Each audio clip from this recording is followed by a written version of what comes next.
invite you to write it with us. Your story matters. ABSA.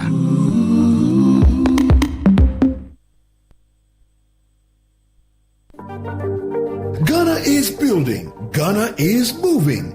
Ghana deserves the best. And now, world-class vehicles are being assembled right here at home. Welcome to Zonda Ghana Limited, your one-stop automobile shop and proud operators of an impressive automobile assembly plant in Ghana. From heavy-duty trucks powered by global giant Sinotruck to premium SUVs and pickups, from Great Wall Motors and Cherry. From dependable light-duty trucks by Forland to world-class construction equipment from Shantui and Sanibu. Zonda delivers topmost quality brands assembled in Ghana with affordable luxury you can trust. Built to international standards, supporting Ghanaian jobs, driving Ghana's industrial future. Whether you are expanding your fleet, building infrastructure, growing your agribusiness, or upgrading your personal drive. Choose strength. Choose quality.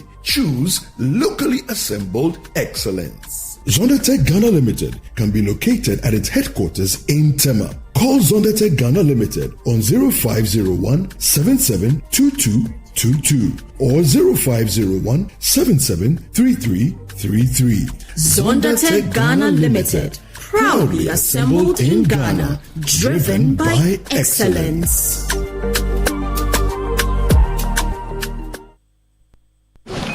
Anjua, challenge these days, new level crowd.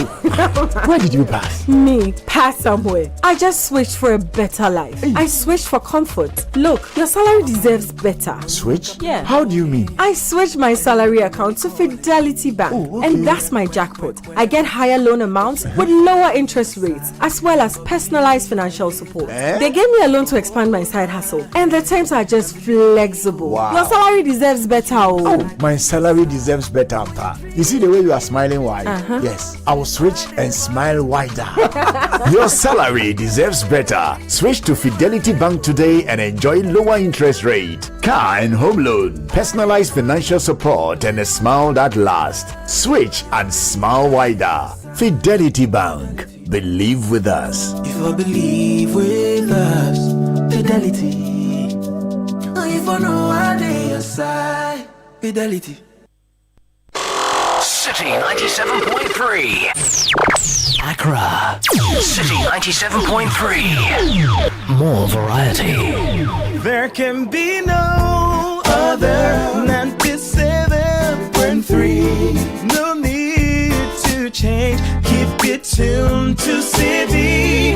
You're number one. Don't look no further. We've got it all covered. Citi FM. Good morning. Good morning. Good morning. Good morning. Good morning, my neighbor. Good morning to life. Good morning.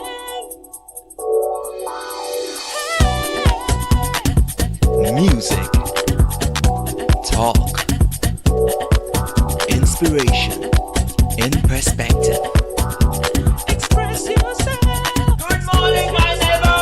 Citi FM, your station. It's a refreshing lifestyle. Citi FM 97.3.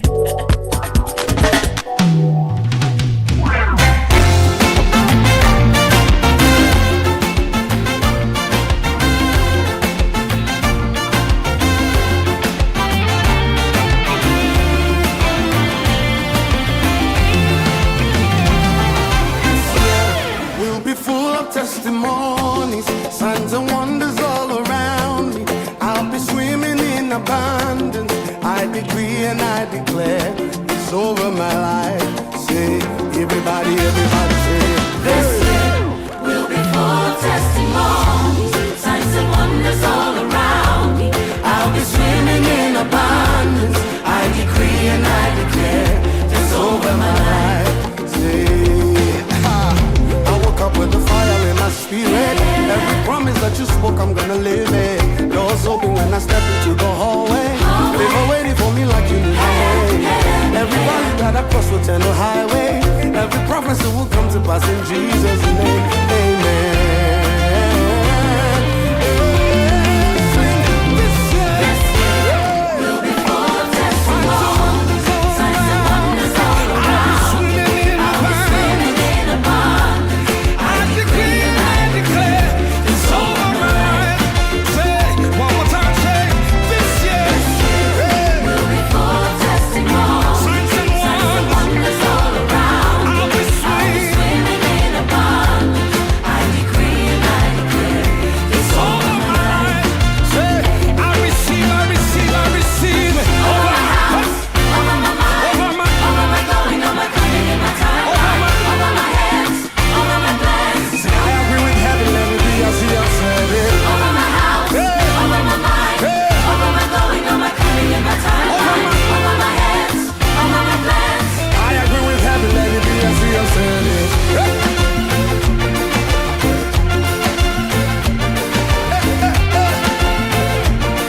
6:33 on the City Breakfast Show. This year will be full of testimonies. This year will be full of great blessing. This year will also be full of responsibility and taking action when it matters. This is a new one from Joe Metal. He calls it This Year. It's also a new month. We're in the the 4th day of May, and because the first day was a holiday, this is our first Monday of the month of May. It's the month of grace, the riches of God at Christ's expense.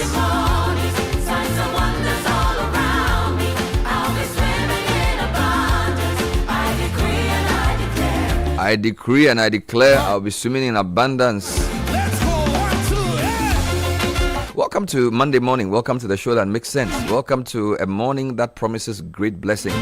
A show that uses the power of radio and communication and discourse to chart a path for national development. It's called the City Breakfast Show on your relevant radio partner, 97.3. My name is Bernard Kokoable. The big team is here. The big man is back. There's a lot to do on the show. Before we get into all of this,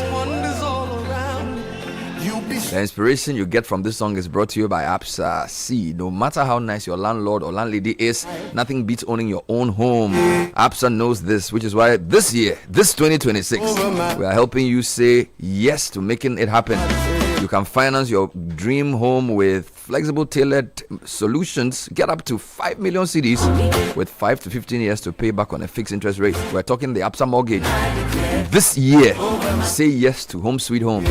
Visit an Absa branch to apply for an Absa mortgage. Your story matters, Absa.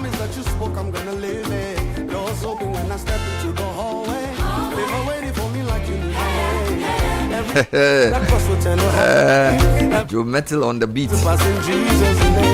Welcome to Zonda Tech, your one-stop automobile shop and proud operator of an impressive automobile assembly plant in Ghana.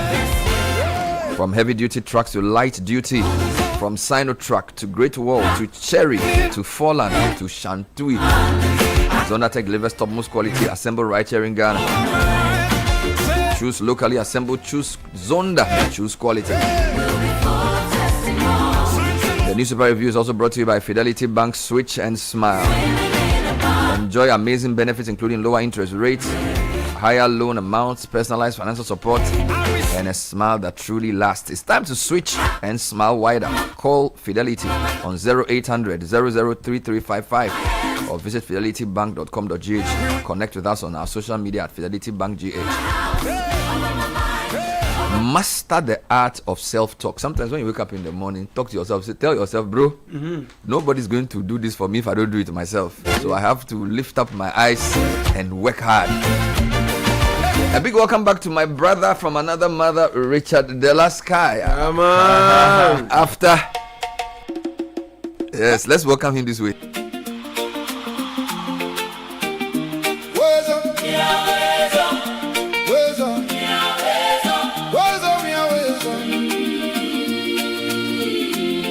Everything I want to say, I have a song. Everything I want to say, I have a song for it.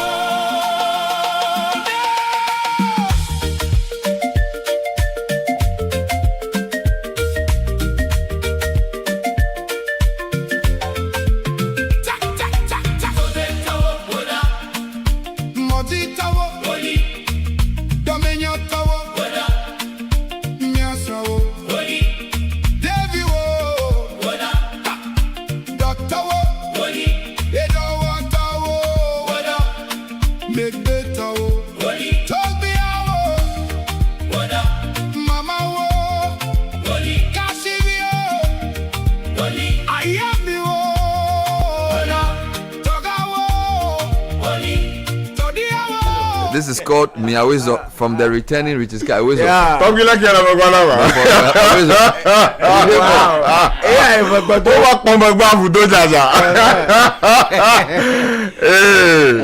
No, you do for. They watch you. We are waiting for our Agbamekano. No, sure, don't worry. You bring it. Everything has been taken care of. Deliver it for us. All on your behalf. You were gallivanting and discussing big matters. Yeah, how you go do it? You went to discuss national issues at the international level. Well, how you go do it? Small. Oh, my father, I tell you. If you dey look somewhere, it's better as you know they look at it. They look into the air, not to the happy for them. It be place where they pass there. So if you look somewhere, where you go see something. I feel like Yeah, they never. Big man. Caleb, how was your weekend? It was great. It was fantastic. It was good. Amazing stuff. It was good. Now you are back to the heat. Yeah. Charlie, but today it rains more. How you go do? I'm missing my great self-camp. Just 2 days in Ghana. No, Ghana will humble you. The heat where you go meet you for the airport. Someone called last week and said he came from the US. And they've dug a gutter in front of his house. He can't enter his house. But 6 weeks, and the city membership was a police. Welcome to Ghana. He said, just enjoy it. It's normal. We refuse it. Yesterday, when I say, make a chop some salad. Small. Where I go, one of these shops to go and buy the thing. Early morning, they go buy leaves. Reality. Charlie, they dig bola for the shop in front. And the ball is in the bucket. They come everything you can think of. The salad just left your system. Where I say, Charlie, by you this why I don't do one in the middle of the earth. Charlie, my salad past my head go. Anyway, let's start with Caleb. What is the graphic saying? Bernard, Finance Minister files tax returns to boost compliance drive. Public office holders must account to the public. This is President Mahama. Government targets fair pay. Independent Emoluments Commission to remove Article 71 distortions. President tells workers. Still on the daily graphic, 2026 BEC takes off today. Economic stability must reflect in living conditions. This is the TUC. Let me take you to the Ghanaian Times. Averting power crisis. Government eyes 1,200 megawatts gas-fired plant. This is coming in from President Mahama, who is here on the front page of the newspaper. Also on the front page this morning, BEC kicks off nationwide today. Over 620,000 candidates are to sit this important exams. Will turn stability into jobs and prosperity. President assuring workers on May Day. And a very troubling one. Find that on page 14. Defilement tops child abuse cases in Ghana. This according to the Child Rights International. In fact, Daily Guide leads with a similar story. CIR blows alarm. Child sex abuse cases surge in Accra. And first 110 kg diamond gold sold to Gold Board. Buffer stock trial. Court strikes out AG's 2 witnesses' statements. And BOG losses 44 billion Ghana cedis, not 15.6 billion minority. I thought I heard I think they said on radio 34. I think there's a typo there. Okay. So many other stories, and including the one that you just mentioned on the front page of the Chronicle. So they say, for instance, bad policy decisions partly contributed to 44 billion BOG loss. This, according to the minority, comes with a photograph of the spokesperson on the economy, Kojo Nkrumah. But the BOG's own position is that they are talking about 15.6 billion Ghana cedis, which stabilize inflation and then also the national currency. Also on the front page this morning, police land guards abduct detective. COP Kujo opens investigations into bizarre incident at Shy Hill. The Herald this morning, $1 billion legal storm over Bogoso Prestia mine to Heath Goodfields begins. Goodco CEO annual leave circular clouds government Akosombo fire claim. Poultry farmer demands transparency, fairness in Nkukon Kitten distribution, and Majority Chief Whip explains delay in scrapping law school entrance exams. Let me take you to the Informer. Big story: lightweight drags Akando to court over defamation. The minister's photograph is here on the front page. Also, Galamsey public health emergency. Pediatric Society is warning all of us. And Mahama backs OSP's powers amidst Supreme Court battle. The Inquisitor, Hydra-headed monster fail. Mahama stamps OSP powers. And wake up for Gadangbe-owned businesses. Greater Accra House of Chiefs told fuel prices drop is the other one. Let me take you to the custodian. BOG is policy insolvent, spends 16.7 billion Ghana cedis to drag inflation to 3.2%. This according to the minority. Looks like there are some other stories related. We've done some of them already, but there's one I want to mention quickly. Damang Mine sells total gold output to Gold Board. Yeah, the new publisher, Bank of Ghana in Critical Care Minority, insists 2025 loss is 44 billion and not 15.6 billion. Man 33 killed over witchcraft accusation. Family cries for justice as police probe stores. And Mahama criminalizes sex for jobs. The Ghanaian publisher says Gold Board buys Damang's first gold output. NDC pushes BOG into insolvency according to the minority, and some other stories on the front page. Yeah, let me read you this. It says criminalize sex for jobs, Mahama. That's what it actually says. The new center, 15.6 billion net loss and 32.5 billion negative equity and 19.32 billion Ghana cedi other comprehensive income loss by BOG. So it's blow by blow account of the losses and more BOG stories here. Let me take you to the Republic Press. BOG reports 15.6 billion Ghana cedi loss.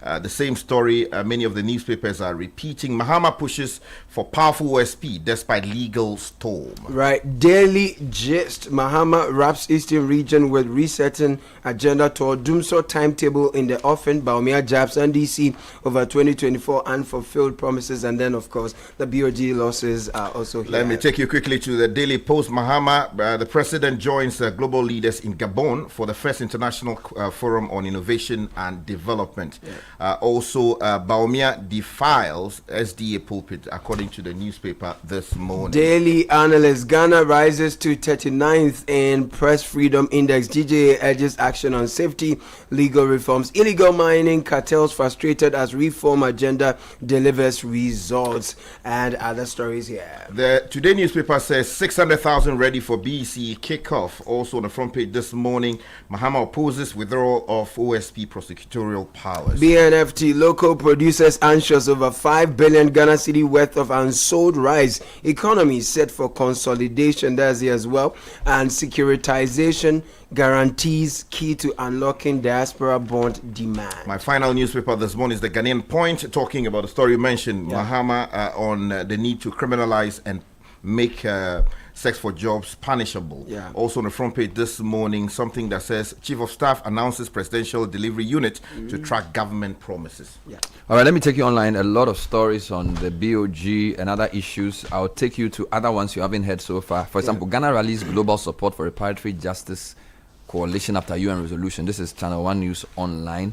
And then the president has concluded Eastern Regional tour with inspection of Akosombo Jakiti Kudu Kofe Road. Western Regional Minister says prosperity must be felt in jobs and livelihoods. And then Edward says up to 60% of Northern primary schools lack JHS and it's affecting transition into junior high school from primary school. Meanwhile, the president has announced a 1,200 megawatt power plant to boost electricity supply. And government is also going to procure 40 additional armored vehicles for the police. But the big one is the debate over the losses. Peter Quarte says BOG must reduce losses and deepen digital economy.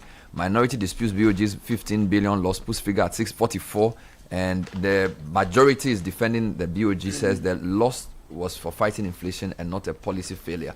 I'll take you to a couple more stories. We go to the High Street Journal. It says if government cannot stop Galamsey, it shouldn't buy Galamsey gold and record losses on top. And then there's another one that's asking, or that's like a statement, BOG loss will be meaningless unless it is linked to increased productivity and employment. Major Online is also using the same. The numbers speak for themselves. Majority caucus fires back at minority over BOG loss. CityNewsroom.com. Abeno Seasari says a 93 billion cedi equity hole could burden taxpayers. And then minority warns that politicization of BOG must stop.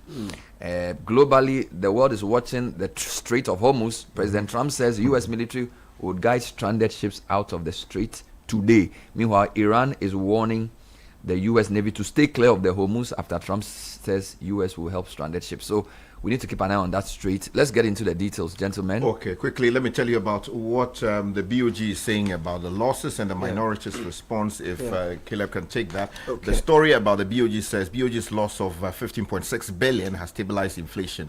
That story is on page 2 of the Chronicle by Jennifer Ambulin. It says the Bank of Ghana recorded a net loss of 15.6 billion Ghana cedis in 2025, with the central bank stating that the outcome reflects the cost of measures taken to reduce inflation, stabilize the cedi, and strengthen the financial system. It goes on to produce some other details. Daily Guide, page 6. Meanwhile, minority in parliament has alleged that the Bank of Ghana recorded a higher loss of about 44 billion Ghana cedis in 2025, disputing the official reported figure of 15.6 billion Ghana cedis contained in the central bank's audited financial statements. Meanwhile, there are a number of questions being asked about these figures. The Heist Regional, for example, says BOG's sacrifice in stabilizing the economy will be meaningless unless lower inflation and interest rates translate into productive investment, industrial expansion, and mass employment creation. Very interesting article. They also analyze whether commercial banks financially benefited from the central bank's staggering loss, and there are many other angles to that story that we'll discuss in the course of the show. Meanwhile, we're told that there's a power crisis across the country, in many ways attributed to the situation in Akosombo. The Informa newspaper says power crisis confusion, experts clash on root cause. Now, the story says that Ghana's recurring electricity challenges are once again at the center of national debate, with experts offering sharply different explanations, ranging from political interference to financial underinvestment and structural generation deficits, leaving no single consensus on what is driving the crisis. Now, the debate intensified after multiple high-profile commentators weighed in on the state of power generation in the country, offering competing diagnosis of the country's intermittent power supply, commonly referred to as doomsaw. It goes on to quote Kofi Bentil and a number of other. Let me give the updates, two updates on this. The Minister for Energy and Green Transition says all generation units of Akosombo have been restored. If you go to Channel 1 News Online, Patricia Boachi reports that the Minister for Energy has announced a full restoration of power generation at the Akosombo plant following the recent disruption caused by fire outbreak, with the facility now operating at full capacity to supply the national grid. In a Facebook post on Friday, May 1, the minister said, "Mission accomplished. All generation units are now back in service, signaling a return to stability." On the same issue, the president has announced a 1,200 megawatt power plant to boost electricity supply. The story is on page 12 of the Ghanaian Times. It's actually the lead story, and it's by Julius Yaupetich. He says the government is taking steps to avert a possible power crisis with plans to add 1,200 megawatts of gas-fired electricity to the stock. President Mahama has made this announcement, and he said the move would increase Ghana's installed electricity capacity from the current 4,300 megawatts to 6,000 megawatts thereabouts. Now, there's an interesting editorial about the VRA and Gridco engineers on how they were able to restore the in the Ghanaian Times, and I think they did a good job. If you think about what happened, this happened I think the previous week, and in 8 days they were able to bypass the whole thing. It's a really good job by our professionals, and it should be commended. In the meantime, TUC is saying that economic stability must reflect in living conditions. Very important. Page 13 of Daily Graphic, the Trades Union Congress has stated that decent employment, or the lack of it, remains one of the most significant economic and social problems in the country, the latter having the potential to transform into political issue if unchecked. Addressing various unions and organized labor groups to mark this year's May Day celebration at the Koforidua Jackson Park in the Eastern Region last Friday, Secretary General of TUC Joshua Ansah indicated that beyond economic statistics and indicators, it should be recognized that macroeconomic stability was not an end itself. Quote, does it create jobs, raise income, secure the future, build sustainable livelihoods? If it does not, then stability, however important, remains incomplete. In the meantime, though, the president is speaking on page 3 of the Ghanaian publisher. Ghana shifts from stabilization to job creation. President John Dramani Mahama has assured the Ghanaian worker to be the first to benefit from the next phase of his resetting Ghana agenda. There's a quote here that says, "I wish to promise the Ghanaian worker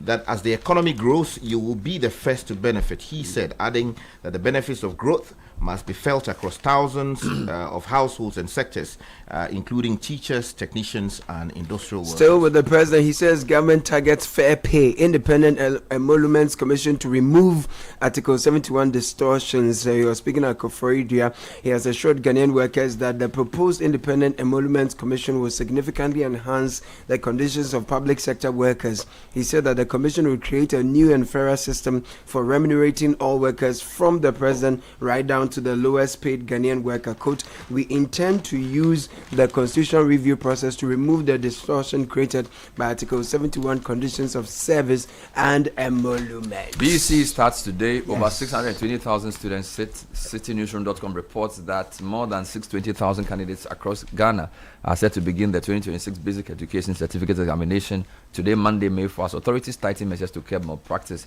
The exercise conducted by WAEC will run until May 11 with 620,141 candidates from 20,395 schools expected to participate. Now, two related stories. The Minister for Education, Haruna Idrisu, is asking the students to stay calm and trust your hard work. Education Minister has wished candidates across the country success ahead of the start of the exam today. In a brief message on Monday, May 3, that's Sunday, May 3, the Tamale South MP urged candidates to approach the papers with confidence and discipline. But there's a story here that is of concern. Up to 60% of northern primary schools lack JHS. This is EduWatch. It says a new policy brief by the Africa Education Watch has warned that infrastructure deficits remain the biggest barrier to access to basic education in Ghana, with rural communities bearing the brunt of the challenge. According to the report, the gap reflects a stark rural-urban divide, particularly in northern parts of Ghana, where up to 60% of primary schools lack an attached JHS. This, the group said, limits progression from primary to JHS and contributes to rising dropouts. What that means is that if there's somebody in a village who finishes class 6, if the next JSS is 10 kilometers away, he may be forced to go to farm instead of going to school. But if the school is up to JSS 3, the parents know that at least from class 6 is going to JSS 1. So his schooling doesn't end until it's done. Exactly. So the minister must prioritize infrastructure for the northern parts of the country and build more JHSs for these primary schools. Very critical. Now, still with children, the Child Rights International has blown alarm that child sex abuse cases are surging in Accra. So Greater Accra region has become a hotspot for child sexual abuse cases, with defilement topping the list of cases. A new report by the Child Rights International has stated. The report said perfidy of justice against children abuse cases in Ghana. That's the title of the report. It revealed that out of 899 child abuse cases recorded by the Domestic Violence and Victim Support Union (DAVSU) across 10 regions, it highlights both the scale of the problem in urban centers and the pressure on child protection systems in the capital. Across all regions, defilement remains the most prevalent offense,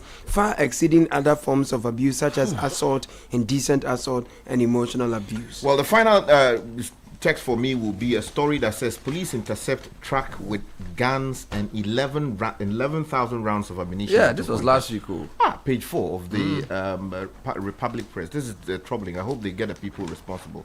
Meanwhile, though, we seem to be doing well on the international stage. GJA hails Ghana's rise in global press freedom rankings. The Herald leads with a $1 billion legal storm over Bogosu Prestia mine to Higo Fields, and the story basically says the Office of Attorney General and Ministry of Justice engaged Gately Legal and Atuguba and Associates to assist Ghana's legal team in defending $1 billion damages claimed by Future Gold Resources Limited and Blue Gold Holdings Limited against the Republic of Ghana over the Bogosu Prestia gold mine.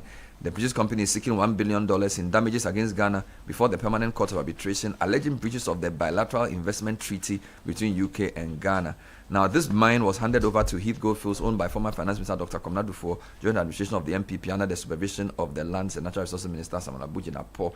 And the details of the story are given, and the court case also comes ahead. So there's no fighting over this matter? Yes, this matter. The Herald has since 2023 repeatedly sounded the alarm on this matter and has been sued twice for defamation by Dr. Dufour and the management of Heath Goldfields. Let's just give it to Mahama to manage it for us. I don't even know. So there are three issues. Okay. So you read a story about Damai giving gold to Gold Board. Yes. Then there's 100%. The Adamus Adamus controversy, who the minister is now saying there's going to be some resolution. Exactly. And then there's in the meantime, Otumfo has given her an award. So I'm saying that there are three big minds with three big stories. Yes. So this is the third one. Yes. The Heat Goldfields It's one. a problem. Let's just give it to you, Brian. Oh, don't do that. In the meantime, Bernard, how long do you keep your bread in the fridge? A baker is advising that don't keep it beyond 4 days. Oh, really? Yeah, Madam Florence Oforia Jiman, executive officer of Baker's Relish, a baking firm, has advised bread owners or consumers to avoid keeping it beyond 4 days, warning that extended shelf life could indicate excessive use of preservatives or unsafe baking practices. So more You know what I details find on interesting? page 8. In Ghana, I don't see expiry date for bread. When I was in the UK, bread and eggs, there's always an expiry date. In fact, you can't keep some of the bread you buy in the UK for more than a day. Ours is Agbebolo. No. Jesus Christ, don't tell me. No. I wanted to find out whether the way they do the bread in that country is different. Because if you buy bread in the UK, there's a date that you have to use it. And in fact, if you don't take it by 2 days, that's true. It goes bad. It's different. But here in Ghana, we can keep bread for a week. Last time. Now let me give you a final one. It's different. No, BNFT. Local rice producers are anxious over 5 billion cedis worth of unsold rice. Okay. Now let's talk about this briefly. The Association of Rice Producers and Processors has expressed worry over an estimated 1 million metric tons of unsold paddy rice on the local market. The glut, which is valued at 5 billion cedis according to the association, is due to a severe shortage of buyers for the commodity. Speaking to BNFT at the recently held World Bank Civil Society Organization Engagement on Food Security, an executive member of Rice Producers and Processors, Dr. Terence Adabalania, attributed the crisis to failure of state procurement systems to prioritize the purchase of Ghanaian rice. Wow. Yeah, I thought they've been instructing the buffer stock to be buying these things and distributing to the schools and all. So that's why they are saying that there's a failure. The association alleged that the National Food Buffer Stock Company has consistently defied the president's directive for NAFCO to buy locally produced rice from Ghanaian farmers. The head must answer for it. The situation, according to Dr. Ada, has led major rice millers to suspend operations at the domestic market. True. As the domestic market is being overwhelmed by an influx of cheap smuggled rice. Over 1 million farmers are overwhelmed by huge losses, with the situation posing high threats to sustainability of the local rice industry. This is also creating a high tendency of unemployment crisis in the rice sector. And Ghana imports 60% of its rice and spends more than $500 million on imports annually. That's some way. It's a very stark reminder of the challenges ahead. Yep. Thank you, Sky. Thank you, Caleb. Coming up next, City Business News. This is the City Breakfast Show, the city's biggest conversation.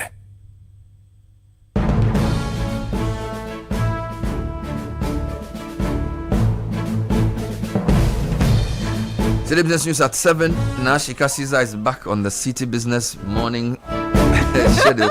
Welcome, now. Good morning. Thank you very much, Mr. Havlet. Good morning. Hello and welcome to the breakfast edition of the City Business News, proudly brought to you by MTN and EcoBank. Coming up, Bank of Ghana's economic stability measures results in over 15 billion Ghana cedi operating loss in 2025. And investor demand slips as Treasury bill auction records 10.4% shortfall. Also coming up, economic watchers warn Ghana's end-year inflation outlook remains vulnerable.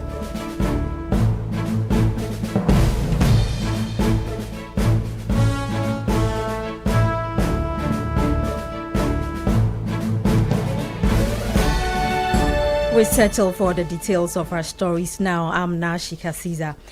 Now, measures by the Bank of Ghana to ensure economic stability has come at a high financial cost, resulting in 15.63 billion Ghana cedis operating loss in 2025. This is a 65% jump from the previous year.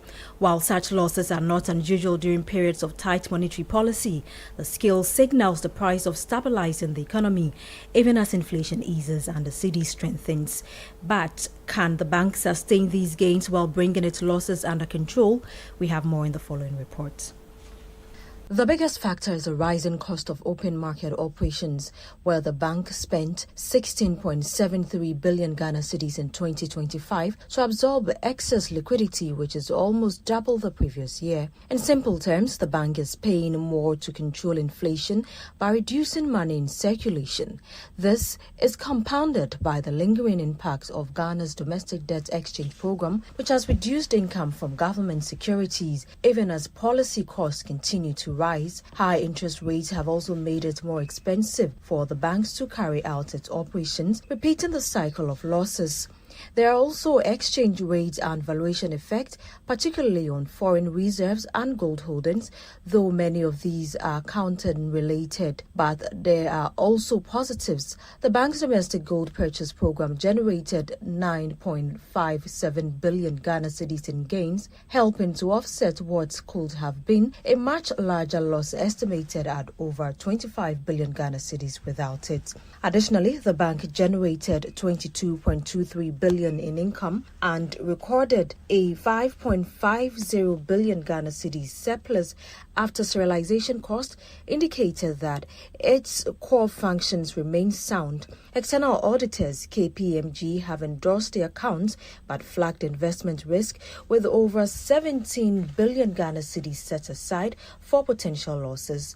To address its financial position, the bank and government have agreed on a recapitalization plan between 2026 and 2032 to restore positive equity. On one hand, the operating loss signals the cost of restoring stability, with inflation falling on the currency stabilizing. On the other hand, there are concerns about policy efficiency, rising cost and potential pressure on public finances if losses persist. However, the bank expects to return to profitability between 2026 and 2030, supported by lower interest rates and reduced policy costs. Moving on, investor demand for Government of Ghana short-term securities remained weak in the final auction of April, as total bids fell short of the issuance target by 10.4%. Results from the latest auction show that a total of 4.49 billion Ghana cedis was tendered across the 91-day, 182-day, and 364-day treasury bills, with 4.44 billion Ghana cedis accepted by the Bank of Ghana. Here's more.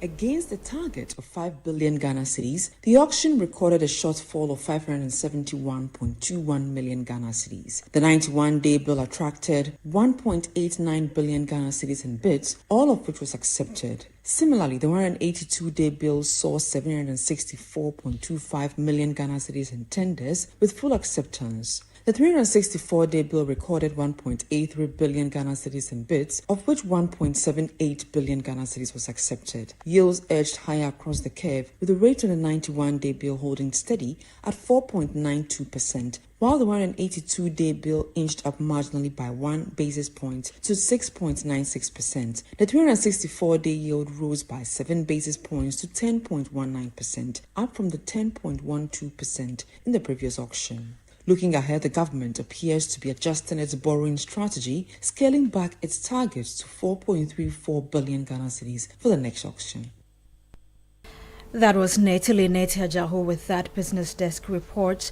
Moving on, finance and tax analyst Nelson Kujo Kwagbiji is cautioning that Ghana's inflation outlook for 2026 remains vulnerable to mounting global pressures, particularly from rising fuel costs. His concerns follow a recent report by the World Bank, which projects inflation in emerging economies to rise to 5.1% in 2026. In an interview with Citi Business News, the finance and tax analyst noted that rising fuel prices driven by geopolitical tensions are a key risk to price stability. This is not far-fetched because of the vulnerabilities of emerging markets to global shocks and disruptions. Here in Ghana, the 2026 budget actually projected end-of-year headline inflation to be around 8%. That is well within the Bank of Ghana's medium-term target of 8% plus or minus 2. However, since no country can live in economic isolation, we expect the rising cost of fuel due to supply chain disruption to actually have impact negatively on the pump prices in Ghana. Even though the government has given us a 4 weeks relief in terms of price reduction, to the extent that the geopolitical tension continues to wage on, we expect prices to shoot up at the pump, and that will engender some level of inflationary pressures. In order to contain these inflationary pressures and maintain inflation at single digit, Bank of Ghana needs to maintain its strict monetary stance while keeping a close eye on the geopolitical tension, coupled with a prudent fiscal management by the government. Nelson Kuju-Kwagwiji is a finance and tax analyst. Now, after tracking price movements of selected commodities across major markets in Accra, the Channel 1 TV market price barometer shifts focus to the underlying market sentiment of traders who interact with these price dynamics daily. The segment highlights insights from the engagement with traders across key markets in Accra, offering context on the data and a clearer picture of the factors shaping prices on the ground. Here's more. In the last few days, the Channel 1 TV market price barometer has tracked average market prices from household staples to construction inputs, offering a data-driven snapshot or insight of cost conditions across Accra. But on the ground, traders say those numbers are shaped by daily pressures that continue to influence how prices are set. The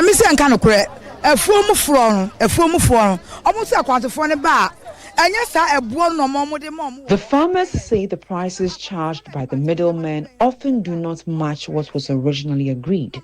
According to them, middlemen usually blame the increase in transport costs and other expenses. As a result, a mini sack that was supposed to sell for 200 Ghana cedis is sometimes sold to them for as much as 300 Ghana cedis.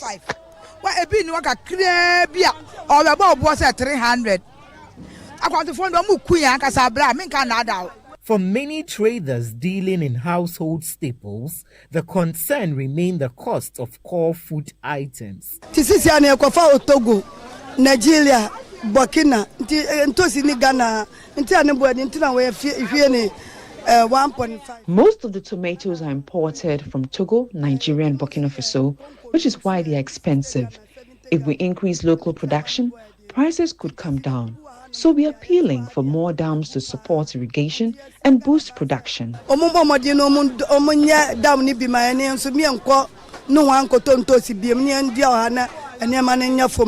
But beyond staples, traders describe a more mixed picture in the protein and fresh produce category. The cedi is said to be stable against the dollar, but the price of fish keeps going up.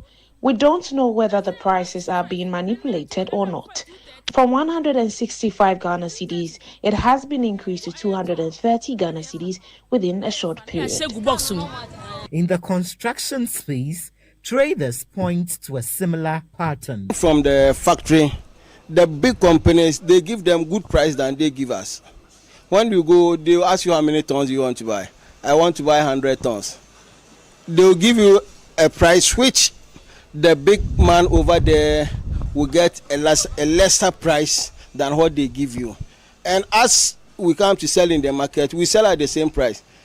But the only factor is the big company, people do think that as they are big like that, always their price is good than we the young ones. Although we get at a higher price, but when we come down to, we sell even lesser. Those were some traders across Accra reflecting the realities behind the data tracked in the maiden edition of the Channel 1 TV Market Price Barometer. Now on the interbank market today, the dollar is trading at 11 cedis 19 pesos, while the British pound is going for 15 cedis 20 pesos, and the euro is going for 13 cedis 12 pesos. And that's it for the breakfast edition of the Citi Business News, proudly brought to you by MTN and EcoBank. I'm Nashika Caesar. Many thanks for your company. Do have a great business day. The other day, I visited Kweku at his spunky new office to congratulate him on opening his business. And man, was I impressed. The business is just moving quick. The sales, customers, everything is just working seamlessly. The secret? He said, "It's MTN Business Broadband. In this fast-paced environment, we need fast and reliable internet to support all business types. No laggy online meetings, great download and upload speeds, impeccable business management systems, all inclusive. I mean, you can have it all." Shout! I signed on immediately. To enable your business stay ahead and stay connected, make sure you're signed on to the best internet made just for businesses. MTN Business Broadband. Sign up today on broadband.mtn.com.gh and manage your account on my MTN app. Call 0244 308 111 for more information. MTN. Hello, my name is Wakadri, and I'm a man of many voices. Some people fall for Pamela. Good afternoon, this is Pamela. We're revalidating some mobile app account. Kindly confirm your details. Or my other victims who think I'm calling from. Hello, customer experience here. Your account has been blocked. Please provide your PIN so we can reactivate it immediately. Others panic and fall for that one. Dear customer, click the link in the SMS we just sent you to upgrade to your ATM services. My favorites are the ones who click first and think later. Be honest, like play, you could also fall for this. Stay safe. Remember, EcoBank will never call, email, or send an SMS asking for your PIN, OTP, bank card, or Ghana card details. Pay attention to detail. EcoBank, the Pan-African Bank.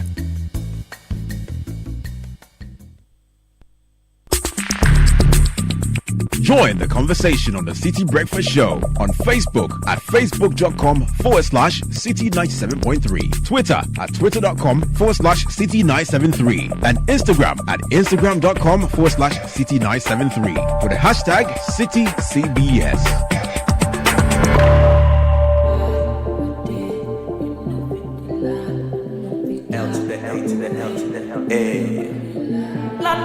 Caleb Kuda here, 13 after 7. Grateful to Nashika Caesar for the breakfast edition of the City Business News. And that was brought to you by MTN. I wanna be concise. You want to act on and growl. Queuing for your favorite watcher, we can accept that. If there's one thing Ghanaians can relate with, it's queuing. Queuing for Trotro, well, we accept it. We adjust. If queuing were an Olympic sport, we would win gold. But one thing we can't accept is queuing to swap your MTN SIM. Swap your MTN SIM yourself in minutes. Visit the My MTN app or dial *1333# to get this done ASAP. No more standing, no more sweating. Do it yourself. Simply swap it everywhere you go. up on it and make a sliding.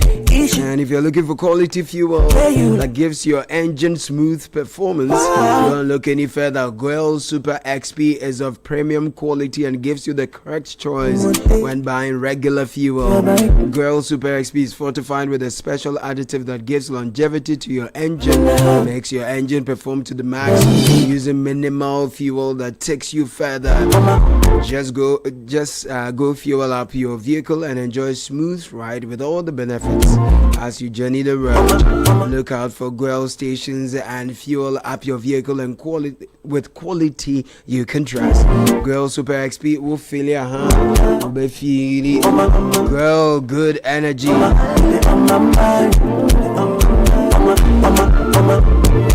And the business news was also brought to you by EcoBank. Attention, if your money is controlling you now, it's time to take charge. The EcoBank mobile app gives you the power to command your money to transact across 33 African countries and anywhere in the world. Command your money to make water, electricity, and school fees payments, bank and mobile money transfers, create virtual cards to buy only what you need and more. Money Commander, download the EcoBank mobile app now on the App Store or Play Store and command your money. Command also means paying attention to details. EcoBank will never call or send an SMS asking for your PIN, OTP, bank card, or Ghana card details. When in doubt, please call EcoBank call center 0800 003225. EcoBank is the Pan-African Bank. Now, Gabby Affairs in the studio has got you with kickoff for our sports news segment. That's brought to you by Lesheho. Lasheho Savings and Loans has great news just for you. Apply for a loan today to sort out all your needs at the best rates on the market. Fala season is on. Just WhatsApp or call now on 02700 4799. Always remember, terms and conditions apply. Lasheho, let's improve life. And just before Gabby comes in, what do you give the woman who has given you everything?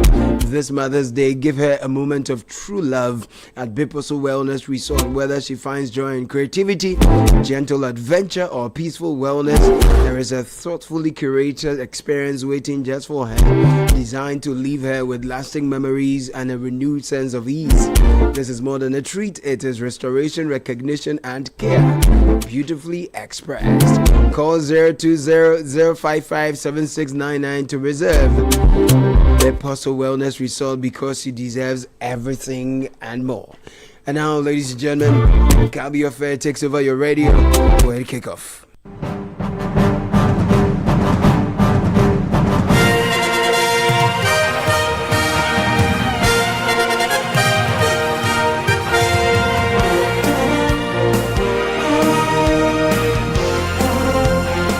Alright, so it's Monday, May 4. Welcome aboard to kickoff right here on the Citi Breakfast Show. It's 97.3 coming up in the next 10 minutes. Cunha looking for a ball between the lines, picks out Luke Shaw. Luke Shaw to the byline, cross towards the back post. Ahmad gets there, nods it down, cleared away to the edge of the penalty area. Mainu! Yes! Kobe Mainu scores! What a finish from the academy graduate! Oh, he does love scoring against Liverpool!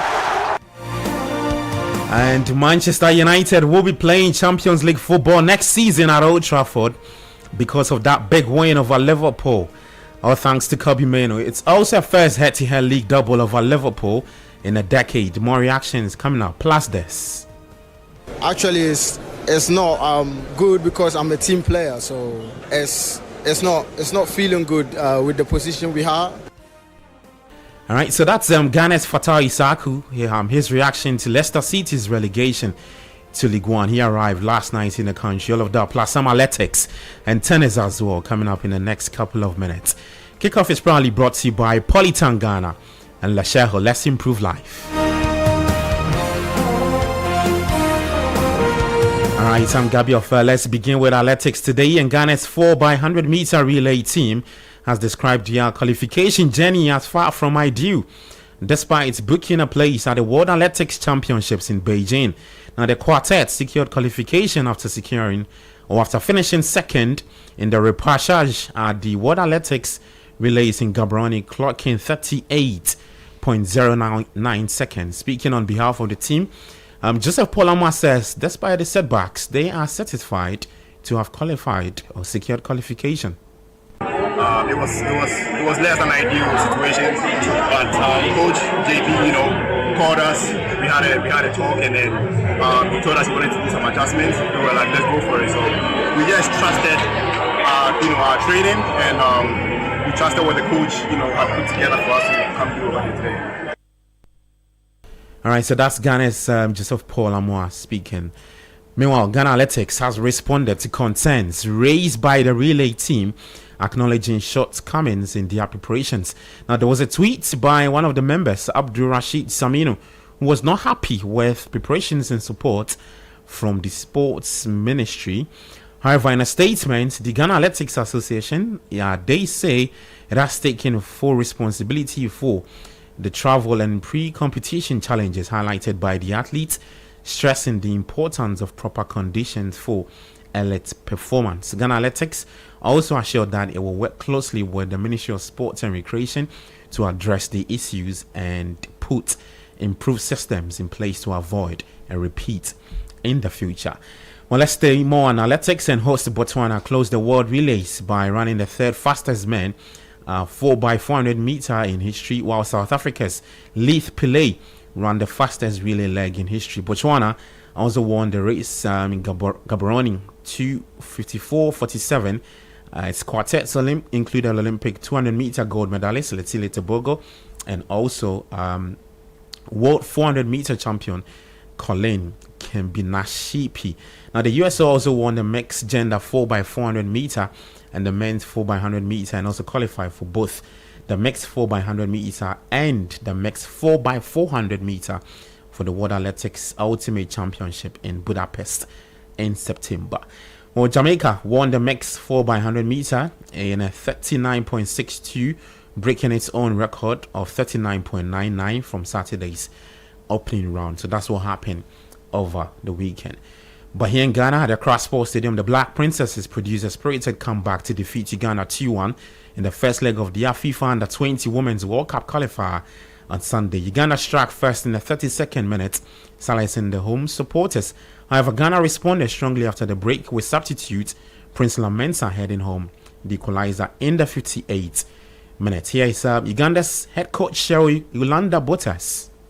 Well, I think it's something they've never experienced before. I think this would be the greatest, if not the best, opportunity for the girls to qualify for the World Cup. I think Ghana has done it 9 times, and I believe this was the first time. And if they want it bad enough, which I thought today they wanted it bad enough, I'm expecting the same discipline. I'm expecting the same fighting spirit in the second leg. All right, so that's Uganda's head coach Cheryl Yolanda Bottas speaking there. Well, meanwhile, Black Princesses coach Charles Sampson believes the Black Princesses can beat Uganda and secure qualification for the FIFA Under-20 Women's World Cup in Poland this September. The Princesses are targeting what will be an 8th appearance at the Under-20 Women's World Cup. I'm somebody who is very realistic, and then I go step by step. We have a goal to go to, we have an aim, but then we have to go a step at a time. And now all our focus is what we can do in Uganda to be able to get the right results. And when we are done with that, we will see what we do next. Right. Charles Sampson is Black Princesses head coach. Right, in the Ghana Premier League, the title race may have taken a decisive turn as Mediama Sporting Club surged ahead. The Bieni Gold Stars also slipped, while Accra had to gain grounds, and Asante Kotoko struggles continued in match day 31 over the weekend. Julia Shifriamwa has a wrap of the results. The dice is cast.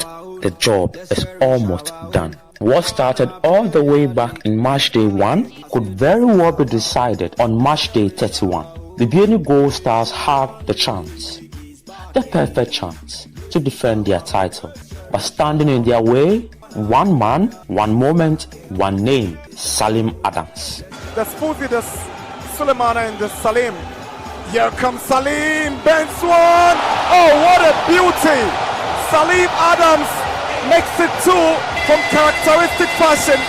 This is what he knows to do best. He scores from yet another set piece. What looked like a 2-horse race is now slipping away.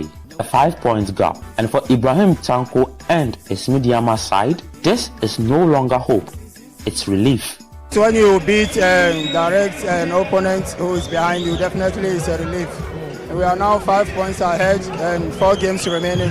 We are looking forward. We need the 3 points, and if we are in the game, you are 2-0 ahead, you have to control the game. That's why. Normally we wanted to score, but I mean, the 3 points is more important. But in Bibiani, it's a different story.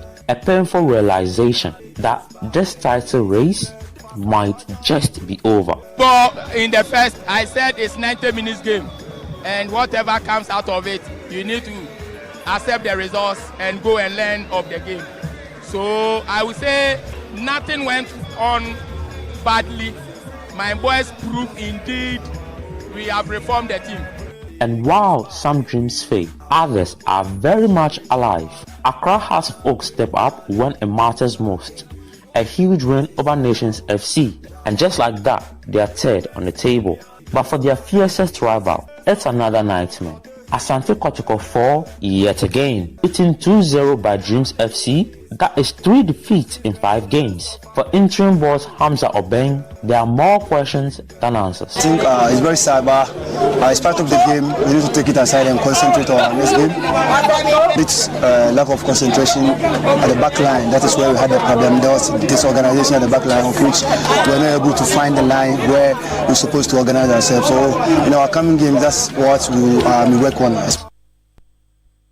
All right, so that's Hatterfolks, Hamza Obeng, and in that report. Now, away from the Ghana's Leicester City forward Fatai Saku says he's disappointed with how the season has unfolded for his side, and the club has endured a difficult campaign, ending in relegation to League One after back-to-back drops from the top divisions, one of the toughest periods in their recent history.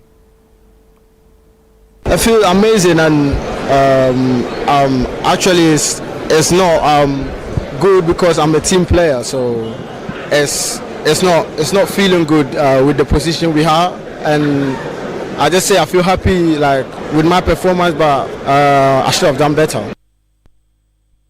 All right, so that's Ghana's Fatai Isak who's speaking there. Well, in the English Premier League, Tottenham move out of the Premier League relegation zone with an outstanding 2-1 victory at Aston Villa as new head coach Roberto De Zerbi. His rescue's mission gathered momentum. At Old Trafford, Kobbie Mainoo celebrated his new contract by scoring the winner that swept United back into the Champions League as they clinched a 5-goal thriller against Liverpool. United led 2-0 at the break thanks to early goals from Matthias Cunha and Benjamin Sesko. Well, Bournemouth boosted their hopes of qualifying for Europe for the first time with a 3-0 victory against a poor Crystal Palace. On Saturday, Arsenal moved 6 points clear on the top of the table, with Bukayo Saka playing a starring role and Victor Gyökeres taking his season's goal tally to 21 as they comfortably beat Fulham 3-0 at the Emirates Stadium. So the pressure is on Manchester City to respond later today as they take on Everton at the Hill Dickinson Stadium at 7 p.m. Chelsea will also play Nottingham Forest at Stamford Bridge tonight at 7 p.m. in the PL. In Spain, Madrid beats Espanyol 2-0 to ensure Barcelona must wait for the La Liga title, which they could sue in the El Clasico next Sunday. And then in Italy, Inter Milan clinched their 21st Serie A title with a convincing 2-0 win over Parma. So big one for Inter Milan. Well, that's the very latest in the world of sport. For more, you can head to citysportsonline.com. Kickoff is proudly brought to you by Polytan Ghana and Let's Improve Life. I'm Gabby Ofa. Enjoy the rest of your day. Do take care and bye-bye. This is the Citi Breakfast Show, the city's biggest conversation. The Citi Breakfast Show. Rise above the noise. Let's go. Let's go. Let's go. If you need unique services, innovative financial solutions, we deliver on our promise, cause we are number one. Let's go, we improve your life. Let's go, let's go, let's go, hey mama, hey mama, hey mama. Even when you're stuck with nothing, come to let's go. No matter your situation, come to let's go. Let's go, we improve your life. Let's go, hey, let's go, hey, let's go, hey mama, hey mama, hey mama.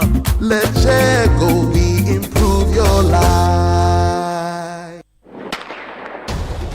Ghana, get ready for the Ultimate Athletics Showdown, the 24th Senior African Athletics Championship. Witness world champions across the continent compete in thrilling track and field events like Kenya's Beatrice Chebet and Faith Kepiengo, Nigeria's Toby Amusa, Botswana's Colin Kebenachipi, Liberia's Joseph Fambele, South Africa's Akani Simbini, Zambia's Muzala Somokunga, and our very own Benjamin Azamati and Saminu Abdul Rashid. Don't miss the excitement from the 12th to the 17th of May 2026 at the University of Ghana Sports Complex, Legon. Senior Africa Athletics Championship. Feel the heat. Champions within Africa. This championship is powered by the Ministry of Sports and Recreation, the Confederation of African Athletics, and the Ghana Athletics. This is the Citi Breakfast Show, the city's biggest conversation. The Money Matters segment is brought to you by Petra. Petra, achieve more. Welcome to the Money Matters segment with Petra. Many of us assume our pension is being handled properly. We see the pay slip, we move on. But assumption is risky. If contributions are delayed or not paid correctly, it affects your future directly. Your pension is your money, and it deserves your attention. Our free pension health check helps you evaluate the health of your pension. So book a session today by visiting our website at www.petraonline.com. Petra, achieve more. The Money Mass segment was brought to you by Petra. Petra, achieve more. Unleashing the power of relevant radio. This is Citi 97.3. Everybody is a winner in the Ungalicious Abiwa promo. Over 4 million worth of cash and prizes to be won. Just look out for the special Ungalicious promo packs. Submit 20 Unga powder promo sachets and 20 Unga shrimp tablets promo wrappers at any Unga redemption center near you and receive your scratch card. Scratch to review your unique code. Send to *713*27# and win instantly. Cash prizes up to 200,000 Ghana cedis. Deep freezers, smart TVs, kitchen appliances, and more. Promo runs from 15th April to 15th July 2026. Hurry, don't miss it. Terms and conditions apply. This advert is FDA approved. Your future starts here at Delexus University College, a place where knowledge meets innovation and dreams become reality. Guided by integrity, excellence, inclusivity, and innovation, we prepare students to thrive in a rapidly changing world. Explore our accredited programs: nursing and midwifery, accounting and IT, banking and finance, marketing, human resource management, ICT, computer science, cybersecurity, applied insurance risk, and data analytics. Admissions are open now. Visit our campus at Tema, Comte 25, Peasby Junction, or apply online at www.delexusuniversity.edu.gh. Call us on 055 1198 100 or 055 1126 448. Delexus University College. Be knowledgeable and innovative in science and technology. Welcome to IO Help Center. How can we help?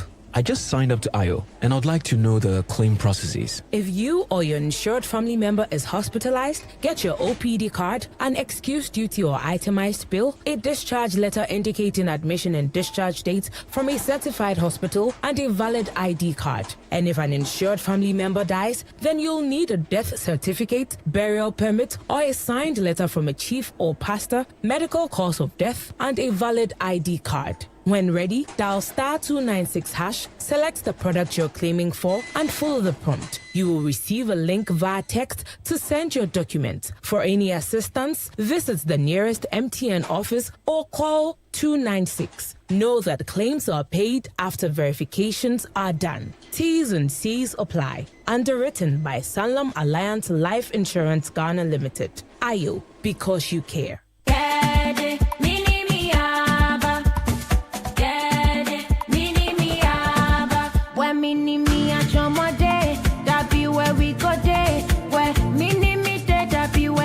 Crunch go day, say a party, mini me a chomo, crunchy, chilling with friends, mini me a chomo, tasty, take choke your hunger, mini me a chomo, crunchy, break time please, mini me a chomo, tasty, mini me a chomo, mini me a chomo, mini me a chomo, come and taste the fun, mini me a chomo, mini me a chomo, mini me a chomo, come and taste the fun. For the laughter, mini, mini, mini, mini, a chomo. All the parties, mini, mini, mini, mini, a chomo. Let's go dancing, mini, mini, mini, mini, a chomo. Taste the fun, mini, mini, mini, mini, a chomo.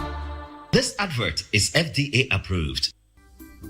Did you know that Ghana's Children's Act Section 91 clearly says, "No person shall engage a child in exploitative labor." That means children must not be made to do work that deprives them of their education, health, or development. Hazardous work? That is not allowed. Working in stone quarries, carrying heavy loads as kayaye, hawking on busy streets in the scorching sun, being used as domestic servants in homes, or diving into dangerous waters to untangle nets, rowing canoes for hours under the hot sun, and working all day without food or rest.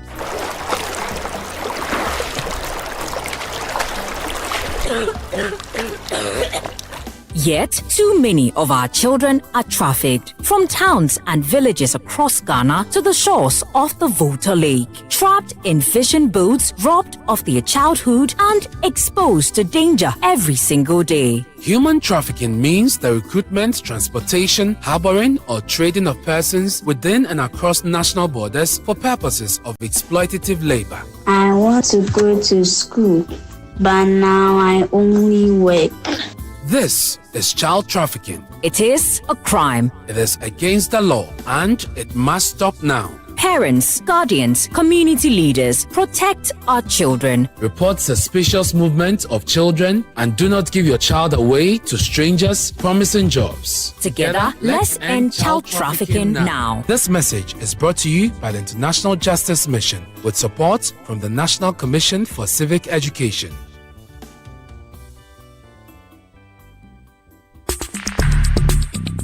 Join the conversation on the City Breakfast Show on Facebook at facebook.com/City97.3, Twitter at twitter.com/City973, and Instagram at instagram.com/City973 with the hashtag CityCBS.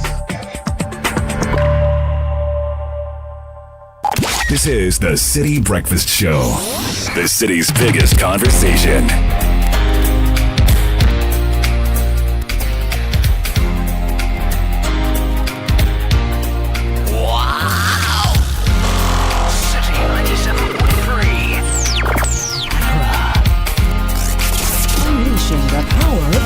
Radio. This is City 97.3. Better you much raman. Better you much raman. Ni wasika kameta zika kokompa wamana nantimo. Ni wasika kamesi dai amana demo. Abamawa mawa bebra mawa na suno. Mami ajua, oh oh, eno ajua, oh oh, nyobia onyemo woman ni banko, nyobia onyemo woman ni banko, wanyumi wanije wa wumi amemenya, ene minirio, mayonyum tufuo. Give me one in Bible. Today me a fire me wanna say. Prepare no one. Enjoy your mission. Prepare no one. Want to go my own. Prepare no one. Enjoy your mission. Prepare no one. Mommy, would you know?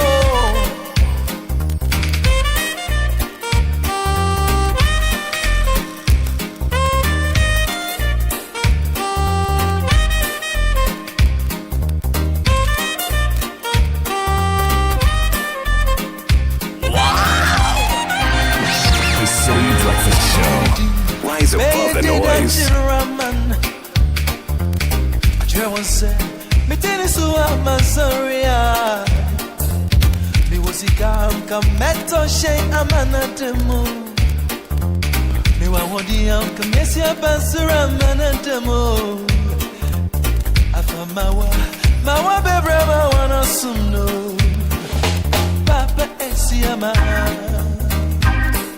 Oh oh, Siama. Oh, Nyobia, I wouldn't assume Paboni Baumbayo. Nyobia, I wouldn't assume Paboni Baumbayo. Why me? I bought me home by a mania. Papa, my own yum to go. Give me one in Bible. Today be a buy me one say. So it's the 4th day of May, 7:40 on the City Breakfast Show. A very popular day for birthdays. So let me just go through the list. Please wish Jemima Suleiman of Citi Valanza Airport, Accra, a joyous and happy birthday from your friends and colleagues, saying have a blessed one. Good morning, Bernard. Please say happy birthday to my love, Patience, Osebunsu, my woman king, the strong and resilient woman, the sweetest soul alive. I pray for strength and happiness for you this day. And may the coming years be full of laughter and joy. I love you from John Kekeli to his love, Patience, Osebunsu. Kindly wish Miss Chloe Mama or Mami Ofusua Samoa of Mayflower School all the best as she sits for her BC exam from her dad Kingsley Ofusua Samoa aka Bayaro in the US. Kindly wish my wife May Esinu Ayewubo Goba of Ghana Tourism Authority a belated happy birthday. Her birthday was Saturday, May 2. May the Lord continue to shine his face upon her. From the husband Timothy Kwaku Goba to his wife May Esinu Ayewubo Goba. Wishing Vance Azu, a former night editor of Daily Graphic, a happy birthday belatedly. Yesterday, May 3 was his birthday. In his hands they shall bear you up. This from Timothy Kwaku Goba to Vance Azu. Yeah, Vance Azu. Yesterday was his birthday. Charlie. Yeah. Happy belated birthday to Ivy Nat. Is it Tieko or Teiko Dankwa, CEO of IDV Catering Services, from your husband Nicholas Ampim Dankwa. Message, I love you. Happy birthday to Mabel Maku Ogli of Bone. We love you and surely the Lord will take you to the next level. From David and Emilia Ousu Mensa of White Estate, Tema Michelle Camp. Happy birthday shout to Madam Betty Blair of Marigold Crescent, Apollo Takrade, and to Charles Kweku and Chibuahin, CEO of Cap Farm Ghana. Wishing you many more years of favor. From Kofi Chairmanting. Happy 70th to Venerable Anthony Ewule of Christ the King Anglican Church, Sakumono.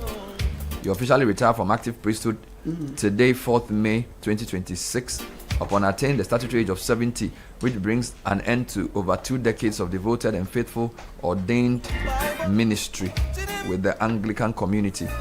Your ministry has been marked by dedication to pastoral care, administrative excellence, empathy, and unwavering commitment to the growth and development of the church.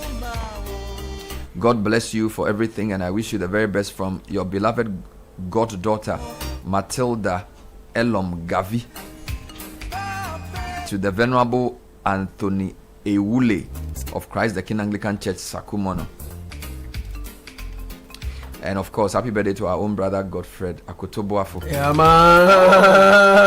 AKA the Black Chinese. Yes, sir. AKA Boafomania. Yeah, man. AKA Bernard, do you know? AKA Leadership FC. I was expecting you to come on this review and say, Bernard, do you know? Bernard, do you know? Bernard. But today you decided to take it easy. Yes. Yeah. So today is your birthday. Thank you very much. I feel old, and you know, birthdays. You're not like big on birthdays. I like quiet birthdays. No, we are big on it. Yeah, I know. So we don't care at all. So we'll chop it. Thank you very much. Yeah, we'll chop it for you. We are grateful to the Lord. 43 is not easy. You've done well. You've done well. A big happy birthday to you. Yeah. Thank you. I look good, don't I? I look 21, but you look good. I'll give you 30 something. He went to cut his hair. Last week. Someone took me indirectly. You tell tomorrow. Yeah. So happy birthday to you. And funny, you but we should do happy birthday properly. We'll do it. Yes, we'll do it. Chinese one. Before we do, it seems like today is a very popular day. Yes. So read your colleague. Let me read a few more. Happy birthday to Mr. Samuel Otuado of NIA Kufuridia, from your wife, Mrs. Benedicta Otuado, your children as well as the entire family. The Lord is not done with you. Continue to enjoy grace. And then when I was in school, we had a mate called Samuel Otuado. He was the fastest runner in our time. So I don't know why it's the same. Maybe. Samuel Otuado. It's too. The name is too common for it. I mean, it's too unique for it not to be him. Happy birthday to Mrs. Comfort Amuakun Otu of Christ Church. A crop from your husband, Mr. Amuakun. The kids as well as Mr. and Mrs. Harrison Ado. Ajwa. The sky is the limit. So higher. Good morning. Please wish my son Sedem Yao Adoboy and all his mates at services, school success in their BEC. This is coming from one of our regulars, Jones. from La. Yeah, we have 600,000 candidates. 620,000 candidates writing BC. Yeah, that's a big number. Yes. And I even think if you add those who don't write BC in private schools, that's probably another 50,000-60,000. So we have about 700,000 kids of GSS 3 age. Yeah, we have to look for ways of training them, give them work to do when they get to university age. Exactly. Just want to do a special happy birthday dedication to a beautiful woman with a very kind heart, who continues to serve customers in a truly beautiful way. Lovely. The name is Nana Joa Pinaman Ajeman Yaboa. Nanajua Pinaman Ajeman Yaboa of the Mana restaurant inside Laboni. She's the manager there. We'll come and there. yes, one of the most pleasing human beings you can ever find. So happy birthday to you, Nanajua, coming in from myself, the entire crew here, and then all the people you continue to serve in a truly beautiful way. Another quick one, please wish my daughter Amatullah Al Hassan a joyous happy birthday. She's 6 years old. And also to her sister Nana Mariam Al Hassan, wish her belated 8th. She turned 8th on Saturday, the 2nd of May, from their dad MJA. So this is to Amatullah, who's sharing a birthday with Godfred. Nice. And then to Mariam Al Hassan, who turned 8 on Saturday. Lovely. And tuning in this morning is also the Trafuhene of Achimwoso of Brempong Nana Edubonsu Ajekum Prempe. Achim Moso, like on stones. Achim Moso. Yeah. Talking of Achim Moso, I think we should dedicate one of these days to talking about the Accra Kumasi Road. These days it's becoming like a 10-hour ordeal. Yeah. And I think, of course, a lot of it is the nature of the road, but a lot of indiscipline also occurs. This weekend, a gentleman sent me a video of himself in traffic, and I think he had left Kumasi around 4 a.m. Yeah. And as of around 10 a.m., he hadn't even gotten past Konongo or something. It was so bad. You know, so they got out from the car, they were taking videos. True. You know, but Sky, for me, it's not, you see, sometimes we discuss this from an inconvenience point of view. But I was talking to a professor of economics who was saying that there's something they measure called the average speed of a cargo truck on a road as an indicator of efficiency of transportation and productivity. Yep. And apparently, it says the Ghanaian trucks go less than 30 kilometers per hour or something. It tells you that it will take much longer for a container to leave Tema to Wa or wherever than it would in, say, Togo or Burkina Faso or wherever. It tells you that this traffic bottleneck actually is an indicator of low productivity. So I don't want us to discuss it just like, some middle class person caught up in traffic and is complaining. We should, if you need 10 hours to drive from Accra to Kumasi, a 200-kilometer journey, there's something fundamentally wrong with productivity. Imagine if you had a serious program to do in Kumasi. It means the whole day is wasted. You can't do anything. True. And then the cost of air ticket is beyond the average person. If you want to fly to Kumasi now, using any of the major airlines, it's beyond the reach of most people. So basically, the two most important cities in Ghana, commuting between those two cities is too expensive or too slow. You know, I feel like we need a proper conversation about it. You know, it's something we'll come back to one of these days. So, but that's not a main issue for the morning. We have a couple of things to look at. Before that, we need to sing happy birthday to Godfrey.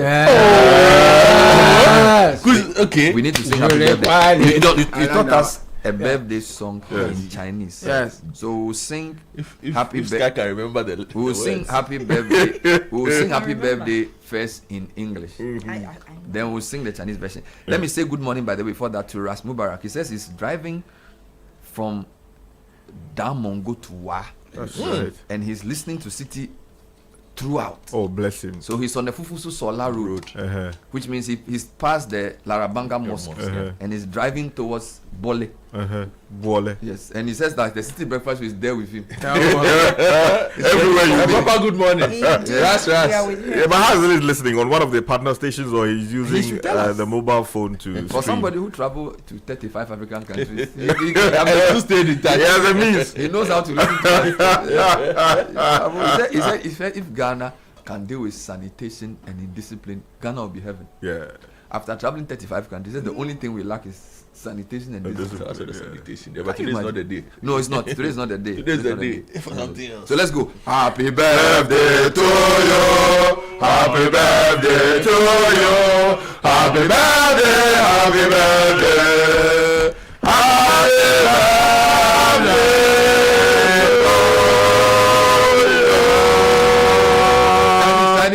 Johnny Sally Bala, Johnny Sally Bala, Johnny Sally Bala.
All the memories. Everybody's job is the fact I used to run away from Sunday school to my this is at my friend's Fetty's house. It is because of this song that I used to do first mass in the Catholic Church because of this song. Because you want to come home early. Go first service. Go to first service so you can come home and enjoy it. The day I planned my mother caught me. So I dressed and everything, and then said I couldn't find my socks. Charlie, come on! I told him, socks or no socks? I couldn't comb my hair. You go. Charlie, you know it's funny. I was asking Samuel Akom if he knows the song. Is that no? So this is a song that differentiates generations from America and America. We the people born in the early 80s and the mid 80s and maybe the late 80s, we know this song. But those who were born after 1995, they don't know this song. This is a powerful song. So Black Chinese, happy birthday to you. A few people are sending requests to you as well. Let me just do those quickly. This one is coming from your good friend Kwesi Akolache. He says, happy birthday to my friend and brother Godfred Akutubuafo, aka Deaf Dog. Deaf Dog. Akolache. Entire Ammanford 2001 year group fraternity wish him a happy birthday from Kwesi Akolache. Kwesi Akolache. So your name is Deaf Dog. Were you a rapper? Kwesi, can you send me additional files? One deaf. Can you send me some additional files of this? I need it for something. I'm going to arrest Kwesi Akolache for this. I need it for a project I'm doing. Bernard, I was in traffic on Friday. It took me 11 hours to get to Kumasi. When I was returning to Accra yesterday, I used the Cape Coast through Winneba Road. That road took me 8 hours. Good morning, Bernard. Please wish my lovely wife Teresa and my daughter Afrakuma Bosompim a happy birthday. This is from George Bosompim. George, how did your wife and your daughter share the same birthday? Strategic. George. George. Timing is everything. You are very powerful. Happy birthday to my very good friend Nicholas Kofi of Zenith Bank. Yes. Also the founder of My Help Your Help. Founder of the NGO called My Help Your Help Foundation. Nice. Nicholas Kofi, aka Puchu. Yesterday, 3rd May, was your birthday. We'll be bringing you tech and social media trends shortly. Let's do a few quick announcements. Yes. Before then, a quick one too. Today marks the 9th birthday of my daughter Enam Gia Glover, a pupil of Unique Child Academy Hacho. A blessed birthday wish from the father, Engineer Glover, mother Anastasia Glover, and siblings Roy, Zoe, and Jem to Gia. Okay. A number of others. Yeah. Yes, wishing my daughter Melissa Kwashi and all her colleagues at Nana Osai, Jan, JHS at Insaum the very best in their final year exam. Good morning, Citi. Kindly wish my kids, Mamia Dra Amenua Dazi and Papa Kobina Kwanza Dazi of St. Barbara School in Tema Community 5 a gracious success in their BEC exam today. May God grant them success beyond measure. This is from Mr. Wonderful Tego Dazi at Tema Loop Oil Company. Good morning, I think Bernard. the president should do a national birthday party for May Bonds. I know, right? Because I think we have very many. Happy birthday to Mr. Emmanuel Esilfi Kondia, former head of corporate affairs at Ghana Exim Bank. As you turn 61 today, may this new year be filled with many blessings from the team at Exim. A special initiative on May birthdays will not be a bad idea at all. At all. It's a loaded one. Yes, please. There's a final one, Bernard, that says that I want to wish a happy birthday to Ayram Akpa. Today is all about celebrating you and your Akpa. Yes, Akpa. Akpa Maji of your strength. How for you? No room for slander. I'm so grateful to have you as a friend. It's coming in from Edna Sapati. Okay. All right. Are you into agribusiness, retail, mining, hospitality, manufacturing, trading, or logistics? Then you need a partner that understands your business, and that partner is Absa Business Banking, because we get it. You get tailored solutions such as working capital, asset and trade finance, merchant solutions, and digital banking support designed specifically for your business's success.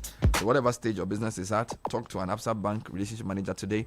At Absa Business Banking, we get it. That's why we are here for you. Your story matters, Absa. You know, life doesn't stand still for you. It doesn't wait for you to be prepared. It just moves on. The best you can do for yourself is to prepare for life instead. A flexible policy like the Old Mutual Legacy Transition Plan to help build a legacy that offers you a cover of up to 300,000 cedis with no underwriting, greater flexibility with no limits to the lives you can cover, and up to age 80, and an uninterrupted, no lapse cover, enabling you to secure what matters most in the simplest terms. Dial *378*3# to request a call for the Old Mutual Legacy Transition Plan, and let's help you plan and give you a plan that works for you and your family. Old Mutual, do great things. So what defines the strength of a woman? Her creativity, her ability to multitask, or her leadership? Discover Oba Sima, Stanbic Bank's women banking solution designed for every woman in Ghana. Enjoy business incubation, China trade opportunities, and comprehensive financial and insurance support. Stanbic is here to drive your growth. Visit stanbicbank.com.gh or call 0302 815 789. Stanbic Obasima, unlock your strength. And are you dreaming of studying abroad or taking the IELTS test? Well, IDP Education offers counseling and application support services completely free, helping you save your finances while securing journey opportunities abroad. Your journey begins with IDP Education Ghana, your trusted global partner for study abroad services like IELTS testing. We offer expert free support for study abroad applications to the UK, US, Canada, Australia, New Zealand, and Ireland. We are at Akwaje and in Edum, Kumasi. Call 020-256-6614. Book your IELTS test today, speak to our counselors, and take the first step towards your future abroad. Life has a funny way of showing up uninvited. 1 minute everything is fine, no drama, then the next minute reality hits differently, with hospital bills, emergencies, and expenses showing up. That's why IO annual cover gets you covered with a yearly premium of just 159 cedis, 0.50 pesos, or 264 cedis, or 396.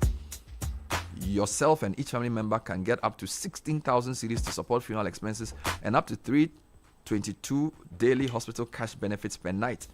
And yes, you can even add up to 6 family members from age between 1 and 69 years old. Sign up for the IO annual cover. Log into the Momo app, go to financial services, select insure, tap on IO, then choose the package that suits you best, or dial *928*101#. That's *928*101#. Select annual cover and sign in seconds. You may also call or WhatsApp 059-691-8235. IO, because we care. It's 8 o'clock. Tech and social media trends is coming up next. It's brought to us by Telecel.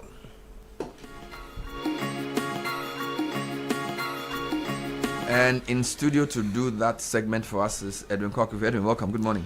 Thank you very much. Good morning, Bernard. Good morning, everyone else as well. So I start off with some sports news and specifically athletics, because Ghana's 4x100 relay team, they've made it to the World Athletics Championships. Congratulations to them. They finished second in the Botswana behind China, but it was enough to take them to the World Championships.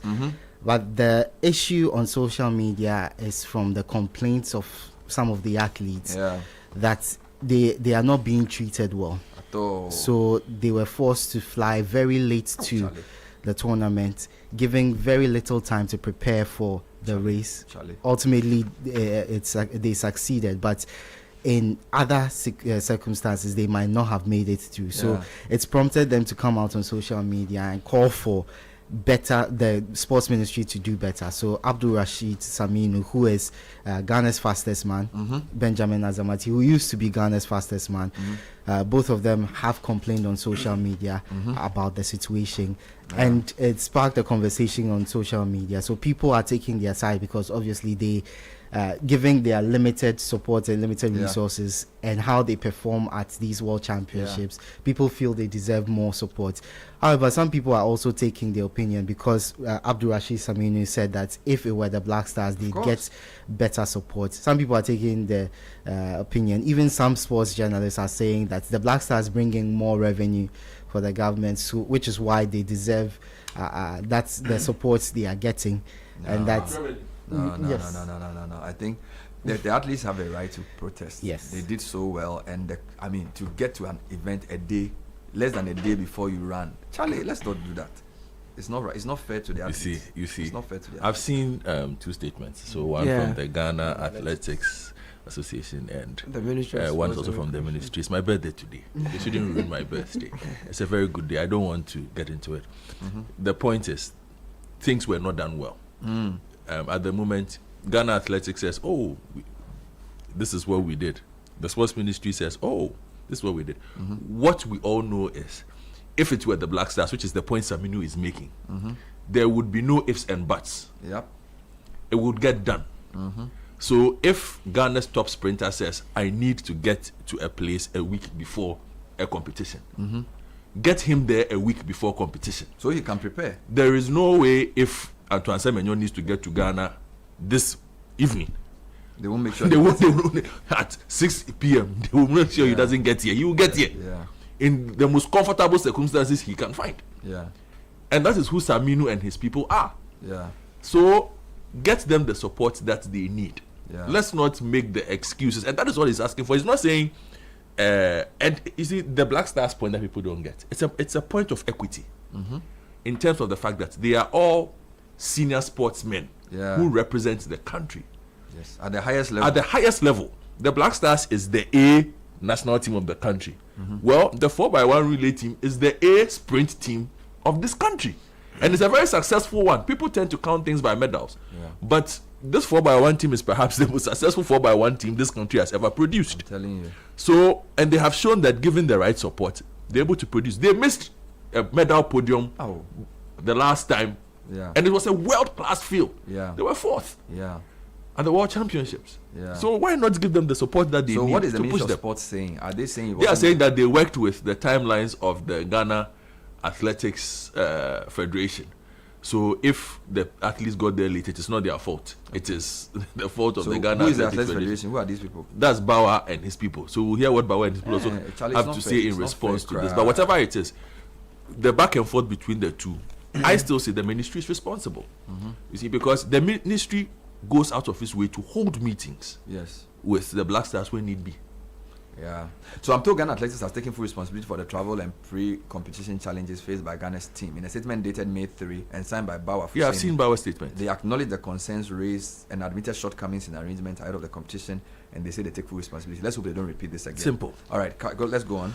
Okay, so let's move on to the BOG, who posted an annual loss of 15.6 billion cedis in 2025, which was an increase from the 9.48 billion posted in 2024. So obviously some people aren't too pleased with the rise in the losses, but I think generally people understand that the Bank of Ghana spent a lot more to prop up the economy of Ghana to prop up the Citi, which has led to better economic performance generally in Ghana. So that is something that most people will come to it sometime on the show today.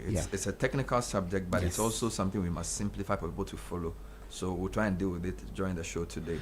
Exactly. So to my third trend, and this is something that trended over the weekend very heavily. So some twins in the UK. Yes, so there was a DNA test conducted and it revealed that the twins had different fathers, which was a very rare scientific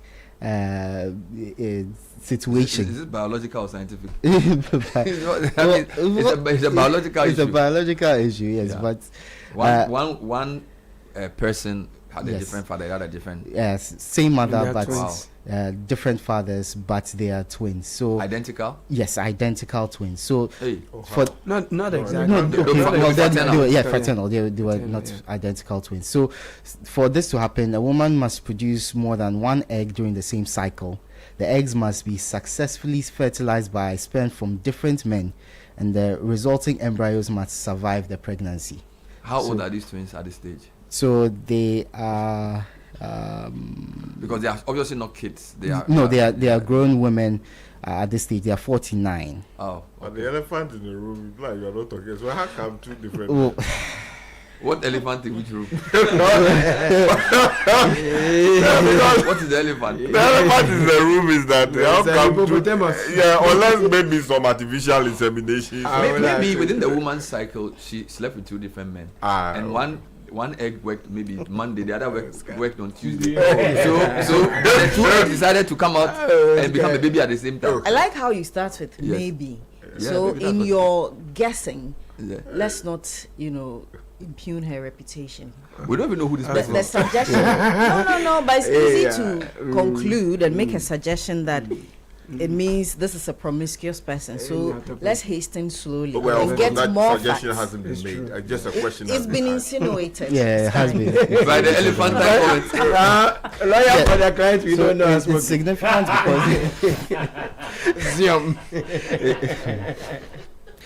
Okay. It's significant because there have been only 20 such cases reported worldwide ever. Please. So this is one of major issues. So before I go, some more sports news. United have qualified for the UCL, which a lot of people are happy about. United fans with the handball goal. With the handball goal. With the handball goal. According to Liverpool fans. Nonsense matter. Yeah. Didn't you see the statement from the referees association? Yes. Should I read it for you? It's not fake news. Right. Yes. It's not fake news. It did strike. Let me read it. Yes. PGMOL statement. Yeah. PGMOL acknowledges a significant human error occurred during the match in relation to Benjamin Sesko's goal. Yeah. The goal was awarded by the on-field team of match officials. However, replays clearly showed the ball made contact with Sesko's hand/fingers immediately before entering the goal. This is a handball offense, and the goal should not have been allowed. This was a clear and obvious factual error and should have resulted in the goal being disallowed through VAR intervention. However, the VAR failed to intervene. Yes. PGMOL will conduct a full review into the community that necessary. The harm has already been done. Yeah, I think that's problematic. Things like that, when it's obvious, that's the reason why VAR was brought in to overrule. Fake news.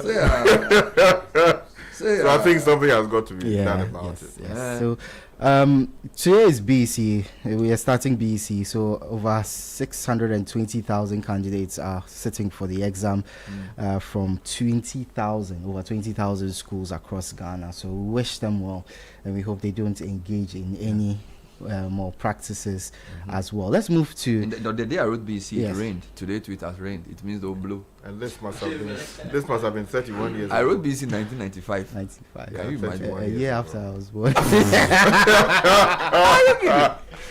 Wow, I wrote BEC in 95. You wrote in 96. Don't say it loud. You wrote BEC 30 years ago. Come on, shout. Exactly. Yeah. Yesterday, one of my mates said he was taking his son to write BEC, and I said, "Hey, Charlie, you grow." Your son to write BEC.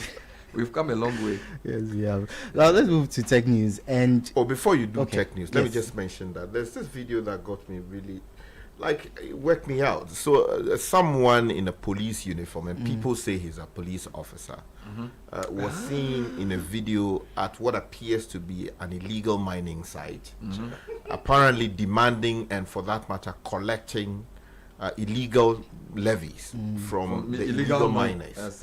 And it is in wide circulation, and thus far we've not heard from the Ghana Police Service. It's important. I mean, the IGP appears to be doing a good job thus far with the way he's handling crime and related matters.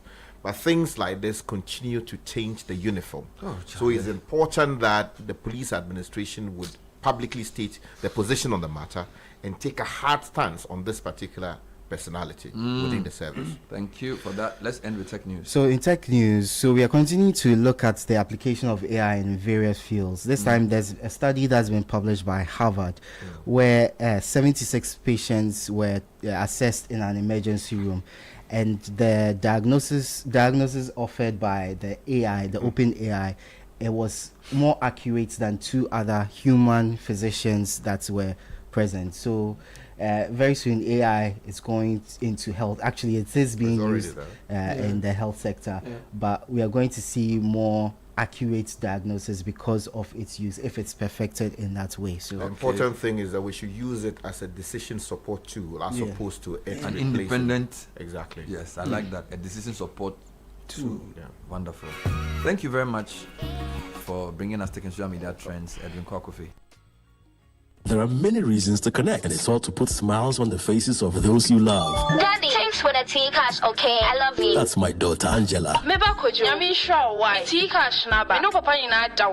Caring for my parents, that's my duty. I also get to pay my utility bills easily with Telecel Cash. And to the suppliers at my shop, hello sir, Telecel Cash payment received right on time. Thank you. I get to make them smile because I can pay to my suppliers' merchant numbers, even on other networks directly. My dear ones, we keep the connection stronger when our family, friends, and business relations are happy. Live on cash, enjoy convenience, and make those who matter smile when you send them money with Telecel Cash. Telecel, connecting energies.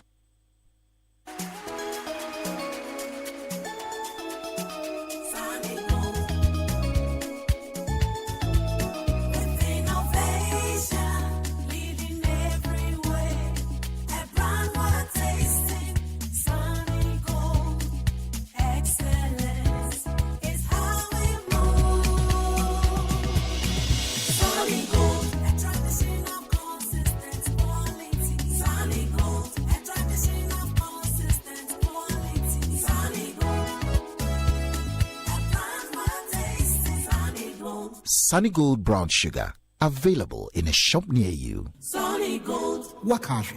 This advert is FDA approved. The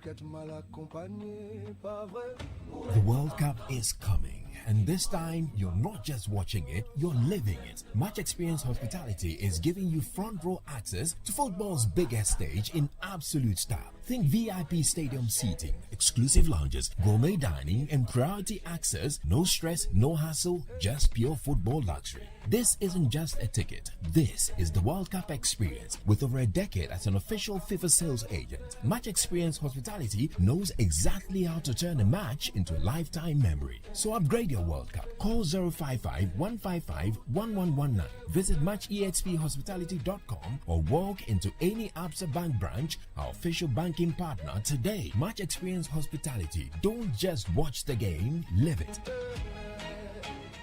Match Experience Hospitality is doing this with Absa Bank as its official banking partner and Glyco as your official travel insurance partner.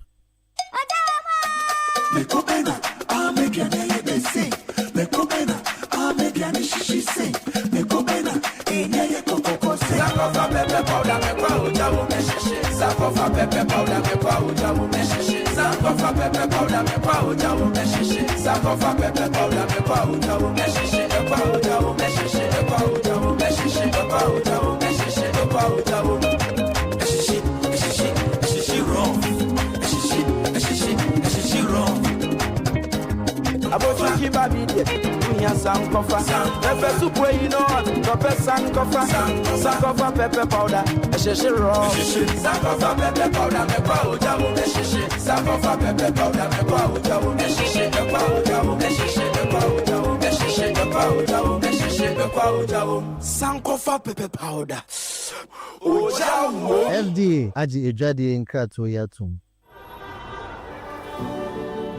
Cast your mind back to 2022. The prices were rising. The stress was high. Every liter of fuel felt like a sacrifice. Do you remember who stepped forward first? When others were comfortable with high prices, Star Oil chose you. We cut our own profits so you could keep your AC on, keep your engines running, and keep your life moving without the heavy burden. We gave you room to breathe when things felt tight. Because of you, our star savers, we became #1. Today, the pumps are a battleground. Others are finally cutting prices because they have to. But Star Oil, we do it because we want to. Don't just chase a price, remember a friendship. We were there for you then, and with new innovations coming your way, we are here for you now. Star Oil, still quality and affordable fuels for all. The world is changing fast, and the leaders who thrive will shape what comes next. What matters now is the ability to think clearly, act with purpose, and lead in complexity. For more than 20 years, Ashesi University has shaped leaders who do exactly that, combining character with rigorous real-world problem-solving. Our MBA and Master's programs in Intelligent Computing Systems and Mechatronic Engineering are designed for professionals who want their work to matter and their leadership to last. Remember, graduate and undergraduate admissions are ongoing. Visit ashesi.edu.gh to learn more.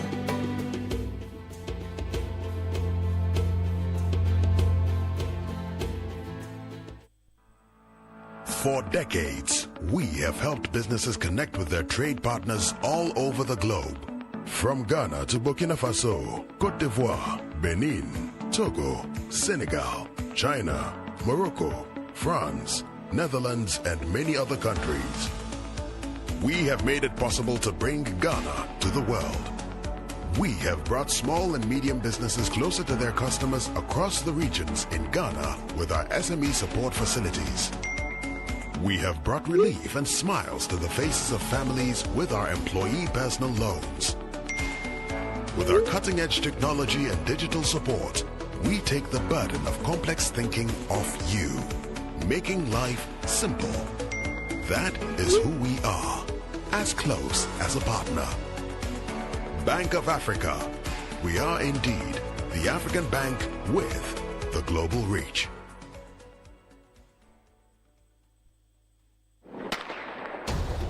Ghana, get ready for the Ultimate Athletics Showdown, the 24th Senior African Athletics Championship. Witness world champions across the continent compete in thrilling track and field events like Kenya's Beatrice Chebet and Faith Kepiengo, Nigeria's Toby Amusa, Botswana's Colin Kebenachipi, Liberia's Joseph Fambeling, South Africa's Akani Simbini, Zambia's Muzala Somokunga, and our very own Benjamin Azamati and Saminu Abdul Rashid. Don't miss the excitement from the 12th to the 17th of May 2026 at the University of Ghana Sports Complex, Legon. Senior Africa Athletics Championship. Feel the heat. Champions within Africa. This championship is powered by the Ministry of Sports and Recreation, the Confederation of African Athletics, and the Ghana Athletics.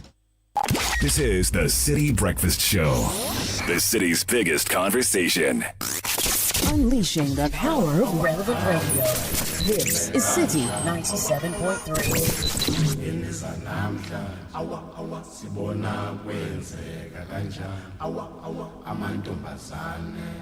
She's a rich girl, she don't try to hide it. Diamonds on the soles of her shoes.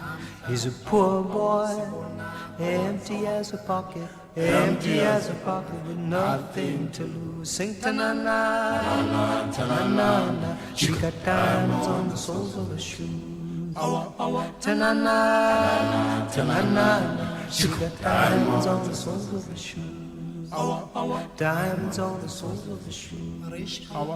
Diamonds on the soles of her shoes. Diamonds on the soles of her shoes. Diamonds on the soles of her shoes. The Citi Breakfast Show. Rise above the noise.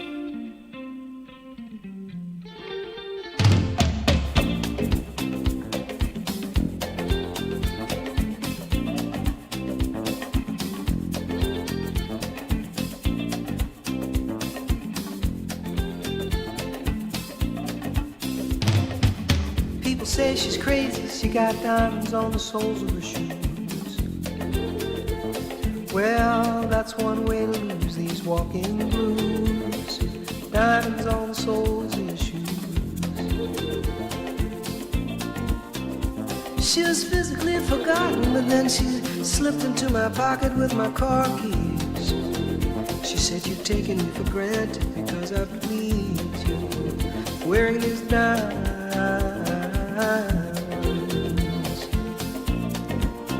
And I could say, ooh,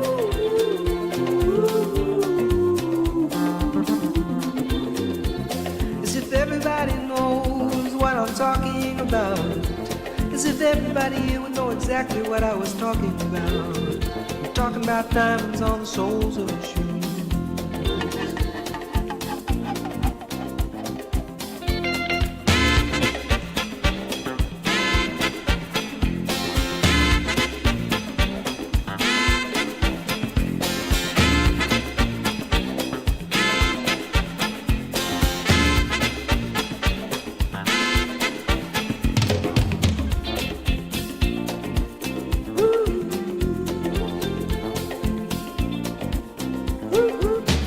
So it's 8:22 on the City Breakfast Show. And managing your church or ministry, your ministry requires a banking partner that truly understands your mission. Zenith Bank Ghana introduces the Zenith Church Premium Account, a tailored financial solution for churches and ministries. Enjoy free Sunday cash pickups, loans at concessionary rates, full cash management services, and expert investment advice for your ministry's growth. Sign up for the Zenith Church Premium Account today. 054-2000-111 is the number to call. Visit any of our branches nationwide and sign up Zenith Bank in your best interest. Now this June, don't just watch the World Cup, live it. With over a decade as an official FIFA sales agent, Match Experience Hospitality brings you premium access to football's biggest stage with VIP seating, exclusive lounges, gourmet dining, and priority entry. No stress, no hustle, just pure football luxury. Call us now at 055-155-119. Visit matchexphospitality.com or walk into an Absa Bank branch. Their official bank partner, and Glyco is our official travel insurance partner. Match Experience Hospitality. Don't just watch the game, live it.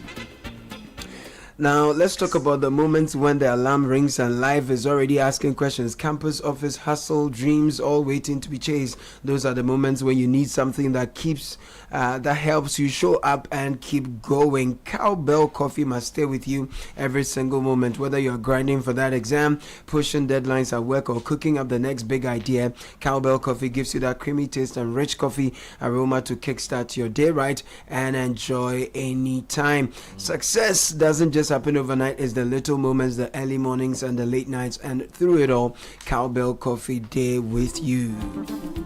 Now, we all know that life doesn't wait for a payday. Whether it's school fees, a business emergency, or finally starting that project, you need a partner who says yes. That partner is Blue Finance Services Ghana Limited. Listen, with the Blue iFinance app, you can get a loan disbursed in less than 4 hours, and you get Blue investment rates also among the best, most competitive in the country. So don't just survive, thrive with Blue. Download the Blue iFinance app on the Play Store or App Store today. Call 0303-968-196. WhatsApp us directly 0501-609-58958 0501-609-958. Follow us online, Blue FCGH. Now, they say the future is coming and we are shaping it. Join the continent's biggest fintech gathering at the 3i Africa Summit 2026 under the theme, The Next Frontier, Shaping Africa's Integrated Fintech Future. It's happening from the 6th to the 8th of this month at the Destiny Arena in Accra, and it will become the heart of Africa's integrated fintech future. So come connect with founders, meet regulators, and close the deal with global investors as we redefine how Africa transacts, invests, and grows. 3i Africa is proudly hosted by the Bank of Ghana with support from GIPS and the Global Finance and Technology Network. Register now at 3iafrica.com and be part of the transformation. Everyone is a winner in the Ungalicious Abingwaha promo. Over 4 million Ghana Cedi worth of cash and prizes to be won. Just look out for the special Ungalicious promo packs. Submit 20 Unga powder promo sachets and 20 Unga shrimp tablet promo wrappers at any Unga redemption center near you, and you will receive your scratch card. You will reveal a unique code when you scratch it. Send to *713*27# and win instantly. Cash prizes are up to 200,000 Ghana cedis. There are deep freezers, smart TVs, kitchen appliances, and more up for grabs. It's starting from the 15th. Started on the 15th of last month. It will end on the 15th of July. Hurry, don't miss out. Terms and conditions apply. People say I'm crazy. I got diamonds on the soles of my Well, a couple of comments on different issues. This morning, a listener says, Bernard, one of these days, I will storm somewhere and protest. Oh, Accra is dirty. There's no excuse. Somebody's head must roll. The filth matter. And then somebody sent me something. Just it says, I haven't verified it yet, but this is a trusted source. It's about trash being used for electricity in China. Why can't we do this ourselves? Hey, we beg. Is it happening? Yeah, it's happening in many parts of the world. Trash. You go to Europe, it's happening.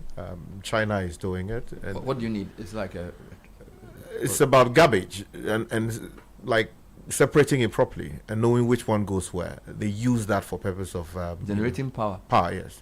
For the national grid or for small scale use? National grid, you can feed it into the national grid, and it's useful. Sometimes, there are industries that purchase the same and use it for their own purpose. So why can't we do the same? There was a company in, what do you call it? What's the name of the place? Ashaiman, who was doing something like that. I'm not so sure whether they're still into it. Yeah. I remember. Just curiosity, will it be then biological waste or all kinds of garbage? So all kinds of it's about burning it in a meaningful way and using that to generate the required amount of energy to generate to propel or do whatever. There's a company, Safisana. Yes. Safisana was using waste to generate power. Yeah. And of course, there's also bio, gas, which, our people are doing a lot of open defecation. It's about creating an avenue for them to go and do the thing meaningfully so that you can harvest the same for, for me, gas production. One of the reasons why we've struggled to develop is that the cost of power in Ghana is high. And the cost of power is high because the cost of fuel that generates some of the power is high. So the cheapest source of power in Ghana is still the dam, because the renewables are much cheaper than the non-renewables. And whether you are using liquefied fuel oil or some of those kind of fuels, they are very expensive compared to other means.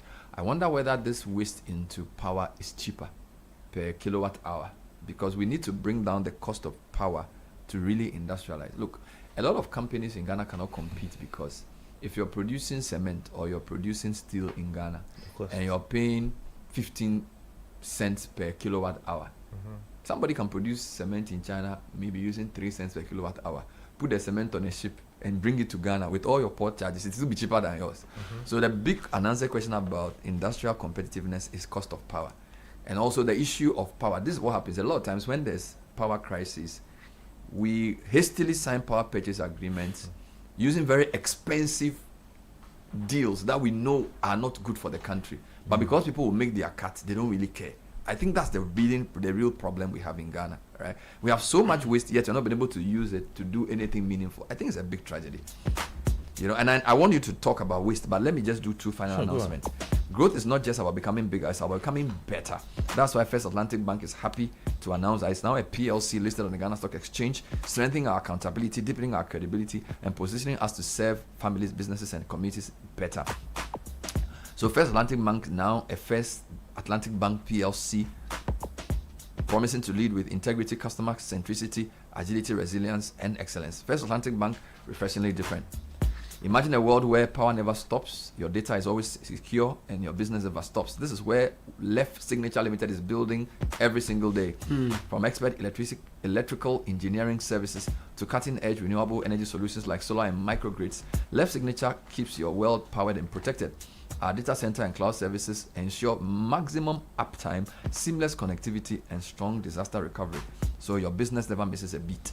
Download the LEP Power app from the Play Store or the App Store, or access the web version. You can also call us on 0256 111 811, or go to www.leftsignature.com. We are at Lashibi North Celebrity Estate. Right, Henley and Partners is the global leader in residence and citizenship planning, helping investors and their families secure alternative residence or citizenship through leading programs worldwide. We advise on the best program for you and your family and assist with the entire application process every step of the way. For many Ghanaians, the key drivers for seeking alternative residence and citizenship include greater global mobility, investment diversification, business expansion, access to world-class education, and health care. Popular options for Ghanaians include Caribbean citizenship programs like Antigua and Barbuda, Grenada, St. Kitts and Nevis, as well as residence by investment programs in Greece, Portugal, Malta, UAE, UK, Canada, and the US. So call us now on 0206 042101. Email via ghana@henleyglobal.com. Our offices are at the Galleria at Kempinski Gold Coast City Hotel. Come by for free consultation. Visit henleyglobal.com to find out more. Lexus University College invites students, workers, and general public, especially those who are seeking world-class education in a premier university, market-driven professional qualification, and top-up diploma to bachelor's degree. Lexus University College is the best university to help you realize these dreams. We offer the following undergraduate programs: BSc, Nursing, Midwifery, Human Resource Management, Accounting and IT, Applied Insurance, Risk and Data Analytics, Banking and Finance, Computer Science, Information Communication Technology, Cybersecurity, and Digital Forensics. We have a serene teaching and learning environment with cutting-edge facilities. We also have ultra-modern laboratories, digital classrooms, and competent faculties. We are at Tema Community 25, Peace B Junction. DeLexisUniversity.edu.gh is where to apply online. Please call us 055 1198 100. WhatsApp number is 0577 73 45 49. Admission is in progress. All right, so a couple more comments. Subject: urgent environmental concern, illegal development at Oblogo Wager floodplain. Hello, Bernard and team. Writing to seek urgent assistance regarding an environmental issue that risks becoming irreversible. Following recent comments by Minister for Environment on developments along waterways, I wish to draw your attention to the illegal activity at Oblogo in Wager, a known flood-prone area within the floodplain of the Densu River, especially during heavy rains and when the Wager Dam overflows. The specific concern is a section of the Densu River between Oblogo and Tip-Top, or T-Top. Part of this natural waterway and its floodplain is being gradually reclaimed through continuous dumping of refuse under the guise of land filling.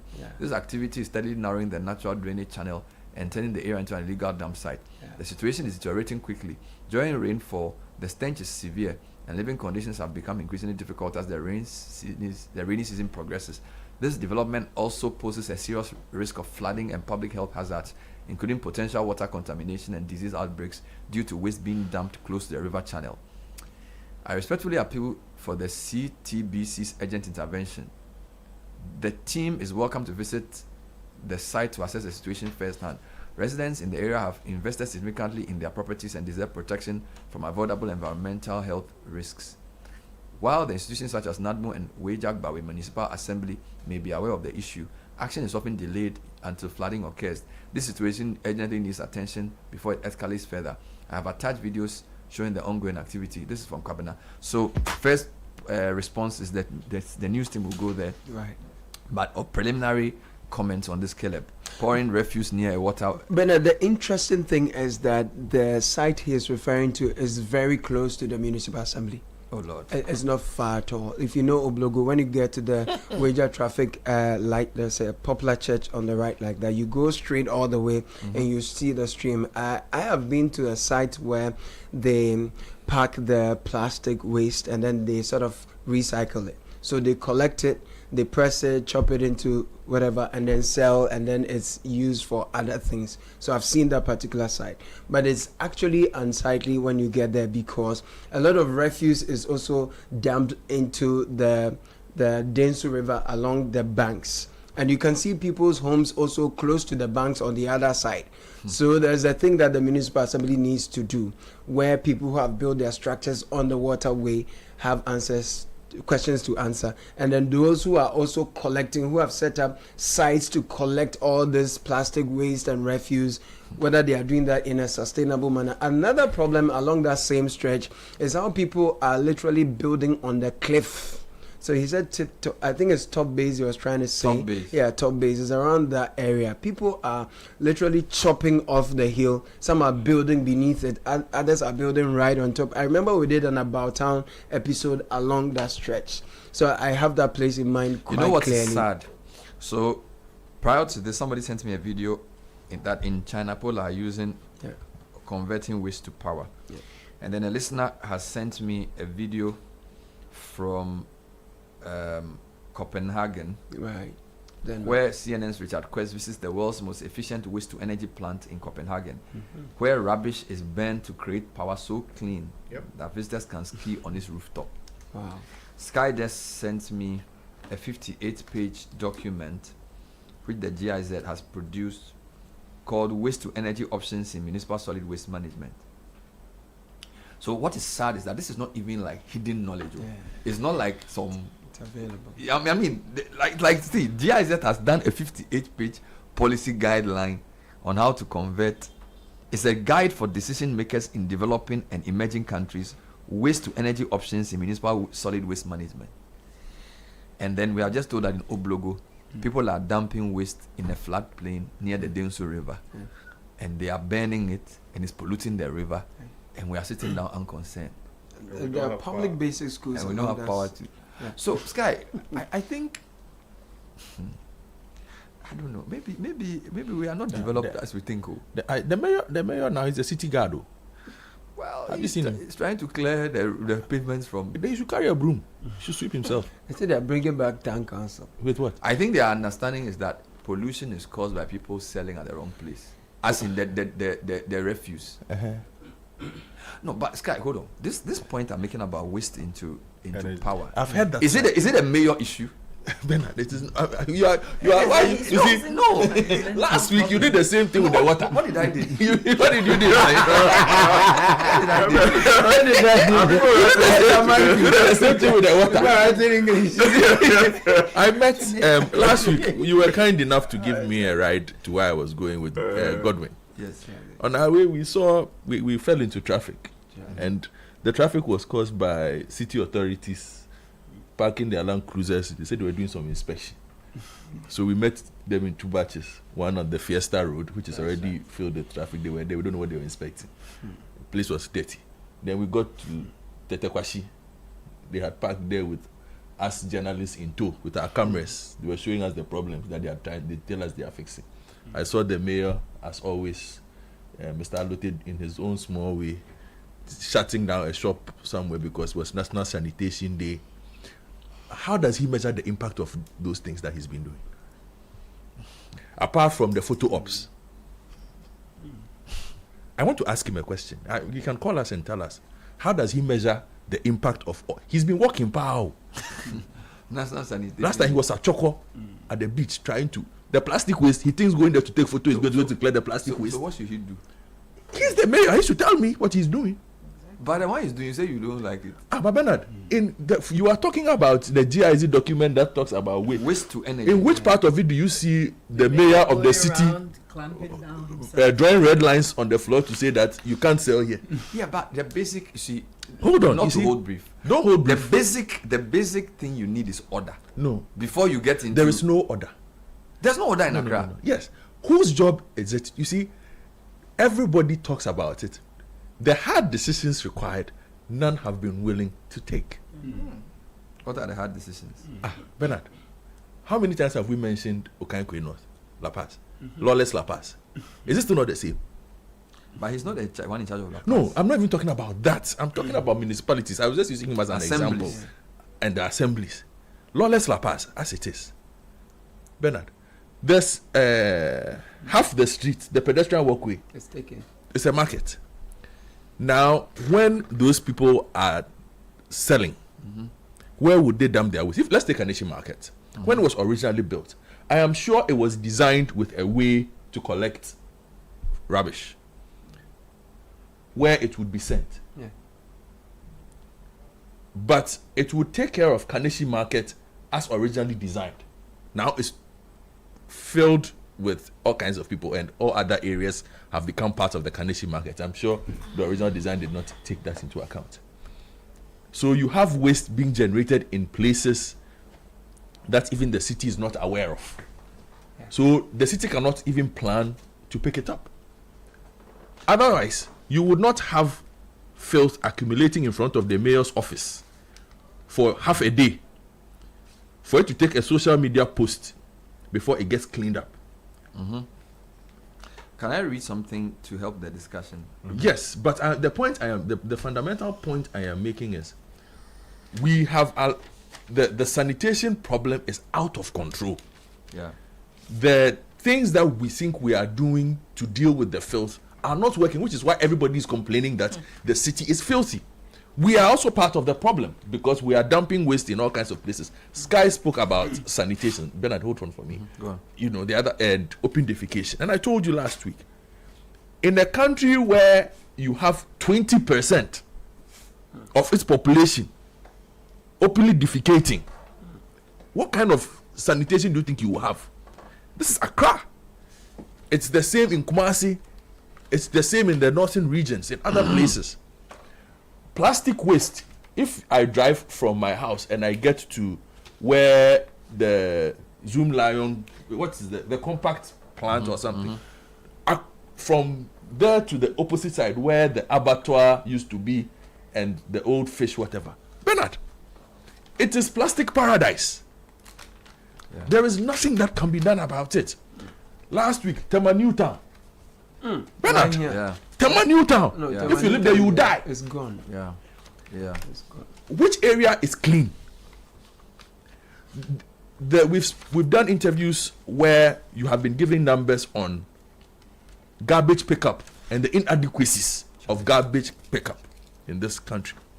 Landfills are getting full, if not full. We are not creating new ones. The modernized ways of dealing with waste, which is the point you want to get to that I'm not allowing you, is something that we have tried and it doesn't seem to be working the way we thought it would be working. Zoom Lion have been at this for how long? With that particular line? For almost a decade. If we are to call Zoom Lion today and ask them, do you think you have made progress with these efforts? I'm sure they would nod their head at you and say, Bernard, we are trying. Who else is trying? The reason I want to read this is that it just puts into context the gap between where we are as a country and what other civilized countries do. You get it? We are civilized? I'm not. Well, you have to make that decision. Let me just read 4 paragraphs. What is waste to energy? Waste to energy refers to a family of technologies that treat waste to recover energy in the form of heat, electricity, or alternative fuel such as biogas. The scope of the term waste to energy is very wide, encompassing a range of technologies of different scales and complexity. So these can include the production of cooking gas in household digesters from organic waste, collection of methane gas from landfills, thermal treatment of waste in utility size incineration plants, co-processing of refuse derived fuel, RDF in cement plants, or gasification. This guide takes a very broad understanding of waste to energy, referring to large-scale plants at the municipal level, using the technologies of incineration, co-processing, anaerobic digestion, landfill gas collection, and pyrolysis or gasification. These 5 technologies apply to different waste streams and have different functions and characteristics. Then it comes to findings and recommendations so the executive summary. 1. The development of a municipal waste to power system should follow the waste hierarchy. Waste reduction through prevention should take priority, followed by preparation for reuse and the material recycling of waste. Waste to energy projects must be categorized or can be categorized as a complementary technology for the recovery of energy from the remaining non-recyclable MSW fractions and should therefore not compete with waste reduction, reuse, and material recycling measures. When done under controlled conditions, waste to energy is preferable to disposal but takes a position of lower priority in the waste hierarchy. So the key point here is evaluate your waste stream and identify additional potential for reuse and recycling of specific waste functions. So that's number one. Number two, waste to energy must fulfill high emission standards. A comprehensive legal framework for all types of waste to energy exists in few cases only. Where laws are not available or existing ones cannot be enforced, the high emission standards required will not be achieved. Low emission standards shall not be tolerated as they have irreversible health impacts. So the key point, look out for international experience and apply internationally recognized standards in tendering processes, ensuring that monitoring and enforcement mechanisms are in place to assure compliance. Third, waste to energy requires knowledge on waste quantities and characteristics. Waste quantities will double in the next 20 years in many cities, but consistent waste management plans, which consider demographic and social changes, are often missing. Prepare a waste management plan for the city that looks into mid to long-term development of waste quantities and describe the most relevant waste streams, their characteristics, and treatment options. Possible intermunicipal cooperation should also be considered to reach a feasible economy of scale.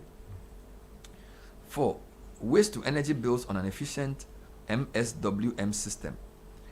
Only municipalities which are able to run an efficient waste collection and transport system will secure final secure final disposal might have the capability to manage waste to energy systems successfully. I need to repeat this one. Only municipalities which are able to run an efficient waste collection and transport system with secure final disposal might have the capability to manage waste to energy systems successfully. Prove and document that the present waste management system is technically and financially mature. 5. Waste to energy requires significant financial resources. Secure finance for operation and maintenance is a key for sustainable operations of waste to energy plants. So if your municipality is unable to finance its present waste collection and treatment system continuously, you should reconsider building a waste to energy plant. 6. Income from energy sales does not cover for waste to energy costs. Capital and operational costs of waste to energy plants are high and cannot be expected to be fully financed by the selling of energy at market prices alone. Make a realistic forecast of the generated income through energy sale and look out for additional and robust financing schemes. 7. Waste to energy requires qualified staff. Waste to energy plants are not easy to handle. Stop reading. Wait, let me Exactly. No, this is the let me last. Waste to energy plants are not an easy to handle black box for generating electricity, gas, heat, or steam, but are sophisticated technologies which require skilled staff and regular maintenance. Make sure that qualified staff can be hired and retained, and that existing employees receive regular training. For certain technical and managerial tasks, outsourcing should be considered. Waste to energy is just a potential part of a functioning MSWM system. Waste to energy plants are never isolated technical elements and will not solve existing waste problems alone. Make sure that a possible waste to energy plant forms an integrated part of your waste management system already in the planning process. Backup and contingency capabilities can be considered. And then legal security for waste to energy investors must be ensured.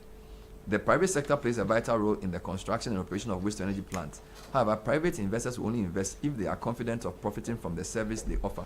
In many countries, the private sector is still reluctant to invest due to associated financial risk.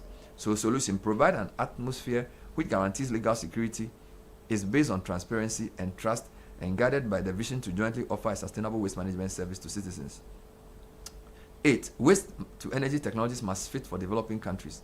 Experience with waste to energy plants are limited in developing countries, and few successful cases most often refer to landfill gas collection and co-processing. Be critical if a salesman offers you an advanced waste to energy technology for which no proven operational record in a similar context can be made available. So the part that you said I should stop is where I want to repeat. Prepare a waste management plan for the city that looks into the mid to long-term development of waste quantities and describes the most relevant waste streams, their characteristics and treatment options. Possible intermunicipal cooperation should also be considered to reach a feasible economy of scale. only municipalities which are able to run an efficient waste collection and transport system with secure final disposal might have the capability to manage waste to energy systems successfully. You see why I told you it was a pipe dream? Exactly. So stick with the basics. All the municipalities we have in Ghana, none of them has Sky. So which one? Sky, see, do you know what is happening? There's a deliberate change going on around. By the way, MSWM is Municipal Solid Waste Management. Yes. That's what I meant. Yes. So, again, I tell you about the fact that if you visit our neighbors, most of them had these problems. Benin, Togo, they've made deliberate attempts, spent monies that they know will not be made back. It's not being seen as an investment that will give us returns, but it's an investment in improving places. Yeah. So the big market in Cotonou, it's been they built a new one. Massive market. Why? Because it allows them to centralize waste collection. So are we able to sit down and say that, okay, Agbogloshi, we tried to do it with Ajin Kotoko. We couldn't even enforce it properly. We go back. Yeah, it's there. Who is going to come up with the willingness? And that is where the problem lies with Bernard, the willingness. Because with the municipalities, they'll tell you there's only so much. Most of them don't even have proper offices that they are functioning from. Most of them are now building offices. They don't know where the waste goes. They don't know who's collecting. The other time we did the interview with the Waste Collection Association, we discovered there are certain areas where there are companies that still hold concessions, but have not collected waste for 2 years. Yes. I have one in my neighborhood. Yes. A company holds a concession, but I've never seen the track of that company in my area. But they still hold the concession. So, if we have gone about the waste this way too, we have not even been able to improve separation. Where we know that, okay, this is plastic. We've tried to segregate waste several times in this country, Aloski. What is the outcome? Where does it work? Schools are not segregating waste. Even, let's take schools. If this were to happen, the best places you would see them, forget homes, schools. A lot of places, it is schools that they segregate waste. So you see commercial entities. So you would see segregated waste at marketplaces. You see segregated waste at malls. You see segregated waste at public schools. Correct. The public school itself is a baller. Every public school in my area, we burn baller there. They burn it. That's true. You are a Medina boy. Go and check. I'm sure perhaps where the public school in your place, they burn baller there. Sky, your area, back in your village, the public school, that is where we burn baller. When did we turn public schools into the final dumping place of refuse? Sometimes from the communities around. So exactly, we see the public school and we say, this is where we would dump it. So if we've not even been able to scratch the surface of the points that you raised and that ultimate point that you read, the one that you repeated to us, it's a city that cannot. If you can't properly collect. Yeah, if you can't collect and manage waste, the basic, we are unable to collect. And final what? There's a place. Disposal. Only municipalities which are able to run. So let's start one by one. Mention the first one. No, the one I'll show. Yes. Only municipalities which are able to run an efficient waste collection. So hold on. Is our waste collection efficient? No. And transport. Pragya Bola. With secure final disposal. We don't even know where they take it. The person can take it from exhibition and dump it at last stop. So the chain is collect, transport, and dispose. So this is the thing. Only municipalities which are able to run an efficient waste collection, transport, and secure final disposal might have the capability to manage waste to energy systems successfully. We can't. Of the three that you mentioned, Bernard, which one are we doing well? Sky, Caleb, which one? The collection? No, we are not. The transportation? No. And then the final secure disposal. We're not doing well. So how do we even begin to have this grand dream of energy waste to energy. Because as they said in the previous paragraph, waste to energy is part of an integrated system where there's waste reuse and there's recycling. But we don't recycle. So what do we can't do? even collect. We don't recycle. But isn't that difficult? Bernard, I don't think it's difficult. I think it comes down to putting together the policy and making it practical, relating it to our problems. Even if you are taking the system from elsewhere, adapt it to our systems and make sure you enforce it to the latter. It's about what? Collecting the rubbish or the garbage.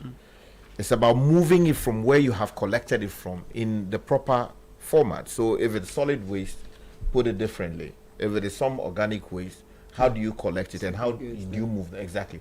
That segregation must happen at source. Where people fail to do it and you move it from there, when it gets to the site, there must be a system to be able to separate them, right? Can I ask you a question?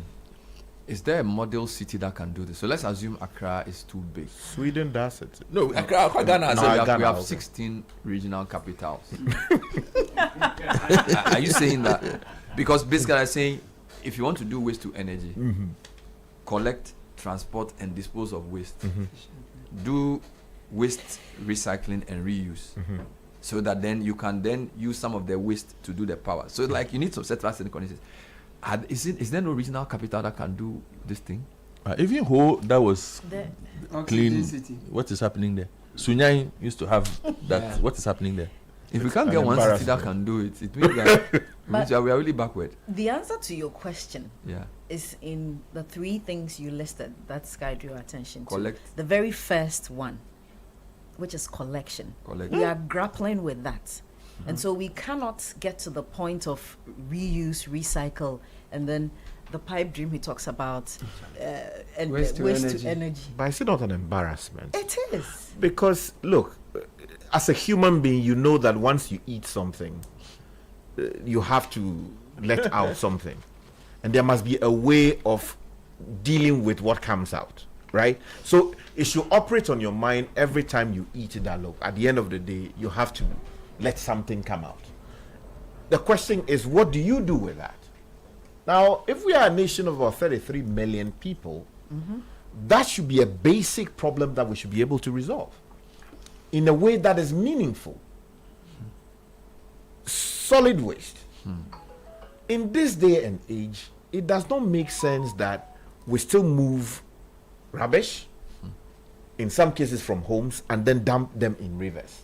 According to the Oblogo guy, we are dumping it at a river's floodplain. Exactly, because some people see that as a way of filling the land so that they can sell it over time. Now, that doesn't make sense. And you see, it comes back to the people we appoint to lead local assemblies. Thank you. Because if the person is visionary enough, is forward-looking enough, in fact, you can even do small systems in these districts that can test run this particular policy and ensure that we can scale it up over time. What are we talking about? A child should be able to know that banana peel is organic. Yeah. And that it should go into the green basket. Right. Paper is biodegradable. Biodegradable. Put it together. Exactly. Glass and metals can't go into the same thing as, it's simple. And you see, when you train a child from primary school up to JSS, to secondary school, to university, and you have these rubbish, baskets in their classrooms or just outside their classrooms, properly labeled, color-coded, over time, it becomes a part of how they live. And you have tracks properly scheduled. People employed to collect these, what do you call it? The rubbish. And move them to a clearly identified site where they can dispose them easily. Sky, can I make a quick intervention? Good. I like the point you make about education, but I dare say let's not leave it in our schools. Okay. My experience, when you segregate your domestic waste, you put the biodegradable in one section, you put clothes in one section, and you put whatever paper, plastics in one section. The pragya that comes for your bola is going to tear them all and put them together because he's trying to make you, because he's going to cram it down. Because there's no system for segregated waste collection. He doesn't have that education. He who is in the industry doesn't have that education. It's not even just the education. The system. See, what she's saying, that you can't develop a waste segregation in your house when the waste collection is not segregated. So if you have your 4 waste bins in your house, Zoom Lion or whoever must also give you 4 options. Or when he comes, he has 4 different tracks. Or there's a company that collects paper waste. Or his track is compartmentalized. Or there are 4 different companies collecting 4 different types of waste. Do you understand? So I think the policy must be recycling and reuse. The so-called materials in transit, waste as a resource. The policy is there.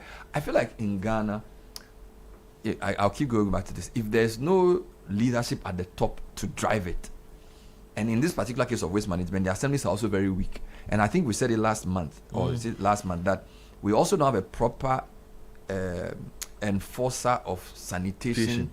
You know, there was an analysis we did that if you take Ministry of Health or Ministry of Education or Ministry of Energy, a lot of these ministries have agencies that implement policy. So, for example, take Energy Ministry. The Ministry of Energy is just in charge of policy. There's Petroleum Commission, there's National Petroleum Authority that regulates standards. Now, in Ghana, from Ministry of Sanitation, we don't have Ministry of Sanitation. Sanitation is under Ministry of Local Government. Which government agency enforces standards for sanitation? So, who regulates Zoom Lion? Who regulates Jakora? Who regulates J. Stanley Owusu? Yeah, but you see, what authorities do. So if you take MPA, it brings technical experts and people who enforce. So MPA can say, you don't meet the standard to be a fuel station, we close you down. Do you understand? They have laws that then empower them to enforce standards within the sector. Sanitation, if it is important to us, I don't think there's any serious agency that does it. And the ministry is very policy heavy.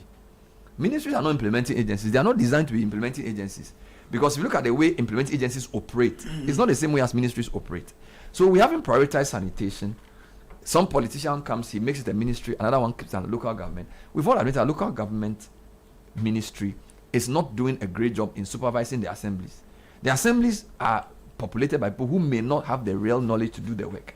So this thing that they are saying you should do prior to electricity from waste, managing a municipal waste system, we are not able to do it.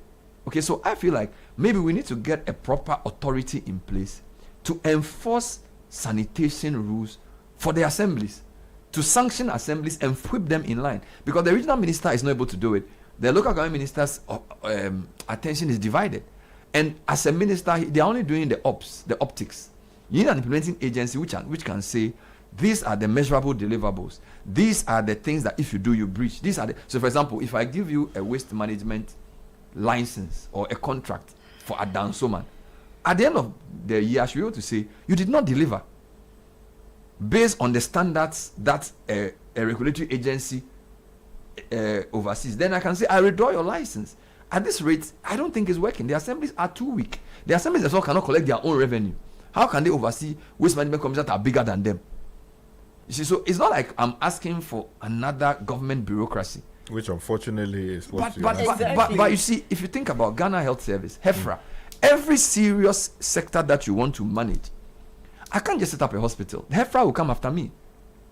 Okay, I can't just set up a school. There's a regulatory body around setting up a school. What are the standards? Okay, so who determines what a waste management company can do? Who oversees the municipal waste management plan? Do we even know how much waste we generate in Accra and what type of waste it is and what we do with it? Between collection, transportation, and final disposal, who has that number? If I call the local government minister today and ask him how much waste that Accra produces in a day, how much of it is recycled, can he tell me? How do you manage something you cannot measure? So the organization around sanitation and waste management is very poor, in addition to incompetence, corruption, and all those issues. So for me, if we don't make waste management a main issue, and it's also a basic issue. Godfrey, think about this. This society, our political elite, including myself, will spend a lot of valuable airtime discussing technicalities. OSP must function. Bank of Ghana losses. we will come and speak big English. Our baller is all over the street. You see, for me, it's funny. You wear big suit and come on air, and you put a chart on the screen, which I'll do in the evening. Let's talk about Bank of Ghana losses and things. Meanwhile, at Oblogo, they are putting baller in the water that we are supposed to drink. I have a question for Sky. Bernard, hold on. Sky. It's not. We are in not Parliament, serious. Is the waste segregated? No, not that I've seen. No. I've not. At the presidency. No. Is the waste segregated? Do they segregate waste there? No. So even at that level, no. If at that level there is no consideration of segregation of waste, how is it going to trickle down? You know, to answer the question, I think Oko van der Poel, you see, sometimes we criticize him for his the excesses, but he brought a certain, if you like, novelty. I'm using that within the Ghanaian context to handling that office. How so? He brought these giant, should I call them bins or baskets? The huge metallic ones, exactly, which were fixed at bus stops. The idea was to use this as a campaign to get people to appreciate the fact that it is possible to collect rubbish in a meaningful way, segregate them, and then use them meaningfully. It started off well. You see them when you go to the bus stops. Two different, 2 or 3 or so different bins. Color-coded. But somehow, we the Ghanaian people decided that, look, that was not a good effort. And we started removing them and taking them home. People brought their banku and then poured it inside. Exactly. And we also spoilt it that way. So some people have had the foresight to think about it and to devise a way around it. But again, if you implement a policy and it fails, that failure belongs to you too, because you must have thought about the ecosystem, the culture of the people, the things they accept, the things they do not accept, and deal with all of those. Enforcement is a big issue. So to answer your question, it's been tried, but you see, societies that make it's not because they try and then it fails and then they go to sleep. No. Consistency. You must insist that it has got to be done in a way that help. You made a point about, it is not like you are immediately reaping the returns on that kind of investment. But look at it. You see, it moves into many sectors. If you are able to efficiently collect your waste, the cholera problems that we have, typhoid, meaning people are eating things they should not be eating, right? The issue of malaria, which is killing people. Many mosquitoes you find are in puddles of water, in a sport tire somewhere, a discarded tire or a bathtub that has been discarded, or WC. Exactly. Coconut husk. You understand? So if you are able to at least manage these spaces meaningfully, the amount of money you spend on malaria, the amount of money you spend on cholera, the amount of money you are spending on typhoid, all of these people will not be in the hospitals. In fact, they will be contributing to the national economy. The hospitals, the beds in the hospitals will be free, which you then can use to attend to other problems that are pressing. Which means that we can live longer. Look, we die. Let me ask you a simple question. Yeah. Imagine if an assembly invested in waste segregated trucks, like Godfred mentions. Maybe this Okankwe North Assembly where we live, they buy 5 waste segregated trucks. And then they say to the households that if you don't segregate your waste, you'll be fined. It's not a good start. So the waste segregated truck have 4 compartments. So then that means that every waste management company given Okankwe North automatically provides 4 bins. So the truck comes and picks the waste segregated bin, puts it in his truck, and then decides where to send. So I think maybe the assemblies can start even if the companies are not. No, the assemblies can start, but the first thing to do in this will be a reevaluation of what waste management companies are in the country. There are waste management companies that I explained to hold concessions that they are not able to deliver. So, for instance, the rule is that to operate as a waste management company, in Okankwe. These are the standards. You must have X trucks, number of trucks. Your trucks must have X compartments because it must take plastic here, take this one, take that one here. If you cannot have this investment or make this investment, you do not qualify as a waste management company. We have many waste management companies that are purely aboboya. How? The lower ends much. Yeah, how you have a listed waste management company whose source of collection is purely aboboya. So it means that the regime for even who qualifies to be a waste management company. That is where I think it needs to start from, because if how do you do that without the standards of an authority? That's what I keep saying. Yeah, so it comes down to who's checking. You cannot trust these assemblies. No. To oversee the important job of choosing waste management companies for local concessions. You need a regulator. It's like people fetch water and sell to us. In Ghana, we don't regulate anything. Look at how Amaliba is struggling to tell people that they should use Voxy. They've done a whole report. They still use the vehicles are flourishing. No, he said they should use it for certain distances. Yes. And in one of the interviews, he was frustrated. He said, why are people so averse to being regulated? Because they profit from it. So I'm saying that, you see, you need so at least, so let me give you an example. When you come to the Road Safety Authority, when we said there was too many billboards in town, they started some form of regulation. Yeah. When we say the Voxes are killing people, they started some form of regulation. You need an authority that will sit down and say, we've come up with a study. These are the minimum standards required to be a waste collection company. If you don't deliver as a minimum performance standard, you are fined or you are just like there has to be a certain. That's in the EPA mandate. EPA is no. Okay. EPA is environmental protection, so it cuts across. Environmental protection agency, so it can deal with galamsey, it can deal with different things.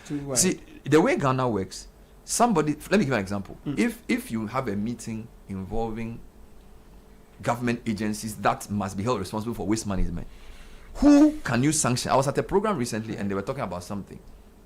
They were talking about one company said they were doing a certain food product in a certain size, drinks, and the FDA said you can't do it because it's alcohol.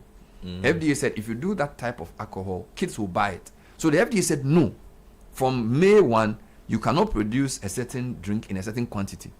And the people protest, and then the president said, okay, maybe EPA should give FDA should give them maybe a grace period. But FDA said based on their laws, you cannot produce that drink at that size. Sizes. Who is the FDA's equivalent in waste management? That's the question. Who is? So in that day, they were able to call this man. They said he's the head of FDA. He stood up and he said, Mr. President, the reason we are saying we can't do this is that our laws are clear. Companies cannot do this. Who will you call? And while he was speaking, there was a minister for other things. So, because you see, in Ghana, the most important agencies are not ministries. Yeah. Those who get things done in Ghana are the government agencies. And so I don't even know how we can say waste management is a priority and not organize around maintaining any standard in it. It's the issue. It's the elephant in the room. So who does the quality control? That's the question. So for sanitation, which is why I guess then perhaps we understand the poor sanitation, because there's nobody who sits down at the end of the year and does an assessment. Well, the fact is that the various municipal district and local assemblies do have waste management departments, and it is expected that they would deal with this. I think what Bernard is talking about is a more centralized, given the authority to be able to regulate, hold people accountable for how they manage waste, and of course to license people to be able to do this, because as we speak, is the local assemblies through the municipal assemblies. I agree that we need that form of centralization, except to say that it is hard to even argue that the existing authorities we do have lived up to expectation. I mean, which of them can we say boldly has been forthright, has been able to execute its mandate to the glory of God? I mean, I don't find any. At least, you see, for Standards Authority, Food and Drugs Authority, EPA, for what is worth, FDA, some of these people, they do some things. You see, at least you can hold them accountable. Right now, you don't even know who to hold accountable. That's my question. And I'm not saying that when you do that, you solve all the problems. There are other issues. I think you know who to hold accountable. The Minister for Local Government. The Minister for Local Government, the heads of the local assemblies. And then also the regional ministers. Yes. But that's the thing. The heads of local assemblies are 261. And there are different levels of development. Sanitation, this is my thing. If too many people are accountable for one thing, then it's an issue. Bernard, when we raised the matter some months ago, we saw that the regional minister for the Greater Accra region, she called up the local assembly heads to a meeting and asked them to account for what they have done about sanitation in their respective areas, right? All of them came and read all kinds of things and blah, blah, blah. And then she promised us that people were going to be fired on the basis of how they performed in the area of sanitation and related issues. How many months on? It's not been done. They postponed the date. So they said initially it was March, and then last 2 weeks, the local government minister now said they will do it in May. And that they will set up a system for people to be inspecting sanitation, taking photographs and things. I think last week we discussed it. Yes, I'm inclined towards his caution because, you see, you are going to create another usurpatory bureaucratic institution that taxpayers are going to fund for something that ought to have been done by existing assemblies, regional ministries, regional coordinating councils. That's my difficulty. But there was a tax force. There was a tax force, anti-flood tax force. Sometime we were all happy about it. I don't know the last time I heard about it. A tax force is not a permanent solution. You see, for example, we just read here that if you want to do a waste to power system, you must have a proper waste planning. Somebody who has his finger on how much waste you generate, of what type, in where. A task force cannot do that. You see, you need an institution which has scientists, waste management experts, people who are paid to think about waste every day. You see, I'm not saying I want to create jobs for the boys. Sometimes you have to. Waste is probably inevitable. Look, when Ras Mubarak came back to Ghana, he said when he traveled to 35 African countries, waste and order, waste management and sanitation and law and order was what was missing in Ghana. Traffic. You understand? Waste is a big issue. It is. If somebody is pouring bola in the Densus riverbed, it's only a matter of time that there will be cholera, and you understand. So what worries me is that you can have somebody who wears a white shirt. He doesn't want the shirt to be soiled. He wears a tie. He drives a nice car with air conditioning. Yet his bola is being poured in a gutter in front of his house. That person is miseducated. A person who can not tolerate dirt on his shirt, but can tolerate his gutter to be choked, with his community full of waste. There's a fundamental problem with our education. That 20% of citizens are doing open defecation. In a society that believes it is well advanced, discussing sophisticated ideas, it's an issue. You get it? So for me, if we don't prioritize waste management and sardine and time, do you understand? The thing, what's the word to use in English? It's not. Yes. If a community in Oblogo is pouring waste in the floodplain of the Densu River, this is the same Densu River that we use to process water to drink for the southwest part of Accra. You understand? And these are educated people. So there's a problem. For me, we have to come to a reckoning that we have a problem. We are dirty people. We are. No, Sky. If you don't name it what it is, you can't solve it. We are dirty. And our educational system does not train us to be clean. Our educational system, where school children go and do number 2 on the baller, it's not educating them. An educational system where children eat and they don't have flush toilet, it's not an educational system. We are miseducating our people. That's why they grow up and work at departments and agencies and you can't visit their toilet. You go to court where people are wearing suits, people are wearing tie, and you can't use the toilet. We are not the only ones who use wait, cut to it. But you are your learned friend. Please. Wait, learned people and please. I won't stand here for that. No, we don't do that. The toilet used by our learned friends in the court are not properly constituted. Objectionable. No, but let me object. I want to make a point. The fact that you are learned, we don't use it exclusively. We need to agree that cleanliness is next to lawlessness. Cleanliness is a fundamental part of civilization. Yes, I mean we are agreeable on and the if point. a society cannot have clean gutters, collect its refuse and manage it properly, it is not a civilized society. Yeah, that is generally. So they can wear correct. collar and go and argue Supreme Court. Yeah. But if they can't clean their toilets, they are not That's where the court segregated. Let them come. First of all, the city's biggest conversation.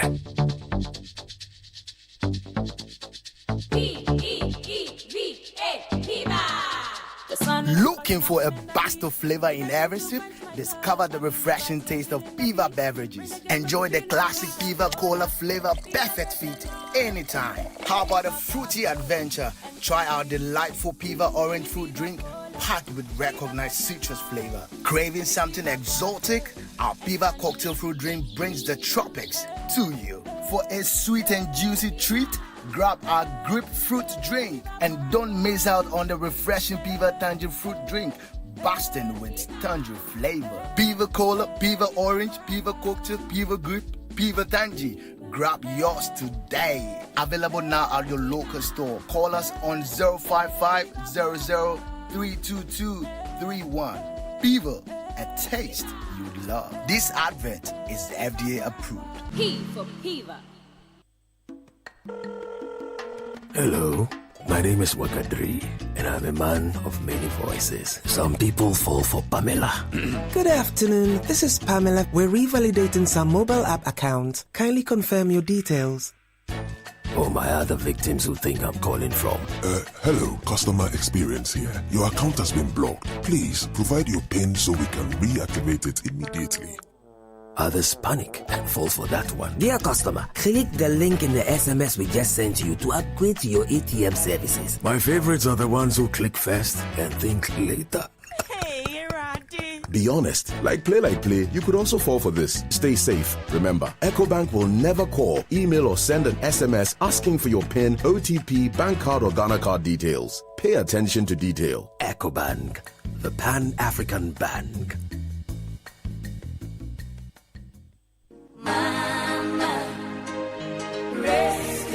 This Mother's Day, we celebrate a love that never gives up, even when it's tested. Let's celebrate the quiet strength and endless love of our mothers. Think about the outstanding moments with Mama and share them with us in our Mother's Day promotion and episode with Mama. Send a message to 0539 986 996 reflecting on that one moment you hurt your mother with a decision, a word, or an action that caused her pain. And yet in her quiet strength, she chose to forgive you because her love for you was always greater than the pain. Or think about the sacrifices she made, the things she went through, the things she went without, so you could have more. The sleepless nights, the silent struggles, her own dreams set aside just to see you move forward. Many times, these sacrifices go unnoticed. And now cast your mind back to that one defining moment, the midnight advice, the support, the action Mama took that changed your life forever. That single act that continues to guide you all the time. So this Mother's Day, let's go beyond celebration. Let's reflect, let's appreciate, and let's say the words that matter. Add your full name, your phone number, and Mama's full name, and send to 0539 986 996 via WhatsApp. Let's give Mama her flowers while she can feel it. The An Episode with Mama promotion is powered by 97.3 Citi FM with support from Channel 1 TV, and it's proudly sponsored by GTP and supported by Takira.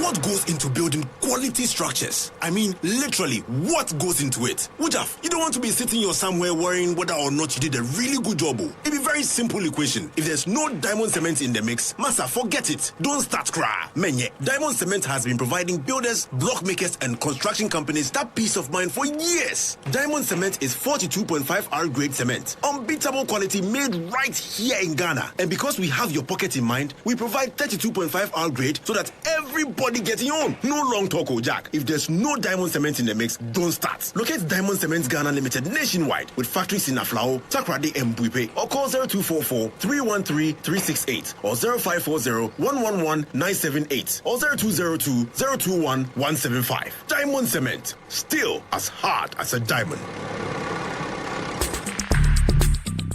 Join the conversation on the Citi Breakfast Show on Facebook at facebook.com/Citi97.3, Twitter at twitter.com/Citi973, and Instagram at instagram.com/Citi973 with the hashtag CitiCBS.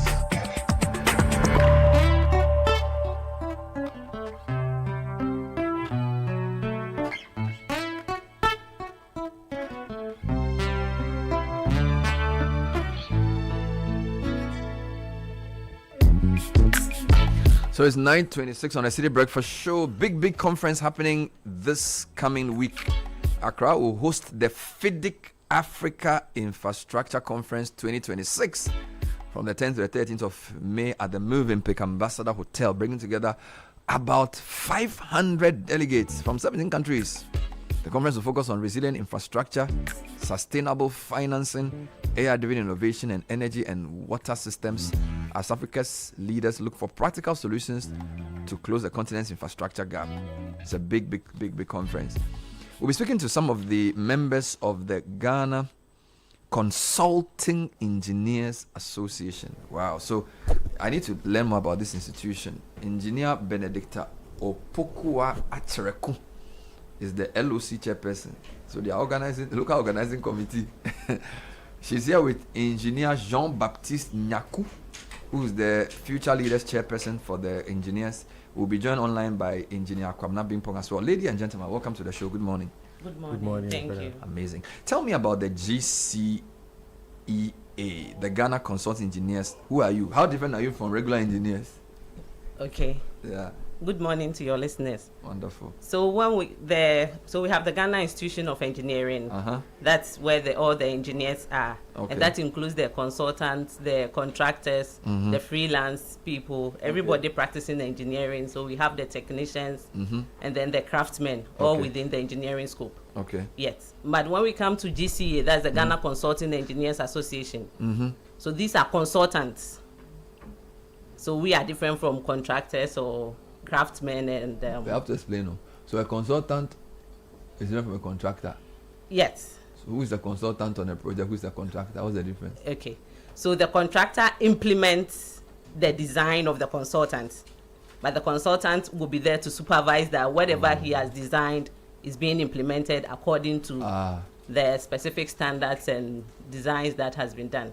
Okay, so he makes sure that the project is being delivered technically to the right specification. Yes. So whether it's a road or a bridge or whatever. Anything, yes. So the consulting engineers are a specific group of engineers. Yes, please. So they can be civil, they can be mechanical, electrical. Yes. Okay. So that's consulting engineers. Yeah. I see. And how long has this group been in existence? So since 1963, Ghana used to be, they used to have the Ghana Consultants Association. So that used to be all professionals. That was all professionals. Consultants. All consultants. Any consultant in Ghana. It used to be under one umbrella. But with time, people started branching into their specific roles. So you took your independence. What year was that? 69. But in 2012, we re-registered. As consulting engineers. As Ghana Consulting Engineers Association. And your president is Engineer Kwabna Bimpong. Yes, he's the current president. Is he on the line? Engineer Bimpong, good morning. Good morning, Bernard. And sorry I'm unable to join you in the studio. Charlie, you're the chop post. You are the president of the Ghana Consulting Engineers Association. Charlie, You have been? Yes, I am. Wow. So your colleague Benedicta was explaining who consulting engineers are. So we've been speaking to you on road projects. That thing you've been doing is consulting. So you are the consulting engineer of these projects, right?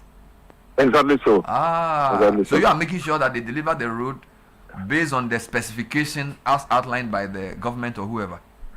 Exactly. So just as my colleague explained, we are in the business of engineering, planning, engineering design, and then we also undertake the supervision of works. So basically, what we call ourselves let me put it very mildly, but then we are the business wing of the engineering in our association. But then one thing that consultants also do is that I also say that we are quasi-academic, companies. And when I say quasi-academic, we also undertake research, because the research that we undertake is not just for academic purposes, but then they are research that inure to the benefit of our clients. So if, let's say, you give me a job, I need to research and ensure that I'm giving you something, or I'm giving you an engineering product that will benefit you, that has value for money. That has value for money. And then also technically, we ensure that you are going to have it being, resilient. It's going to have, sustainability principles, and all of these things will be embodied into the work that we do for you. Yes. So thank you. I'll come back to you. Let me deal with those in the studio. Okay. So let's talk about the conference, right? Let me still with Benedicta before I come to Jean-Baptiste. What is the main goal of this year's FIDIC Africa Infrastructure Conference? The main goal? Yes. What is it about? What is it? Okay. So we are looking at future-ready infrastructure, advancing Africa through innovation and sustainability. We know that now the world is changing very fast, and you can't stay back and continue with the traditional ways of doing things. AI has taken over, and you need to catch up. And then whatever designs you are making also, it has to be sustainable.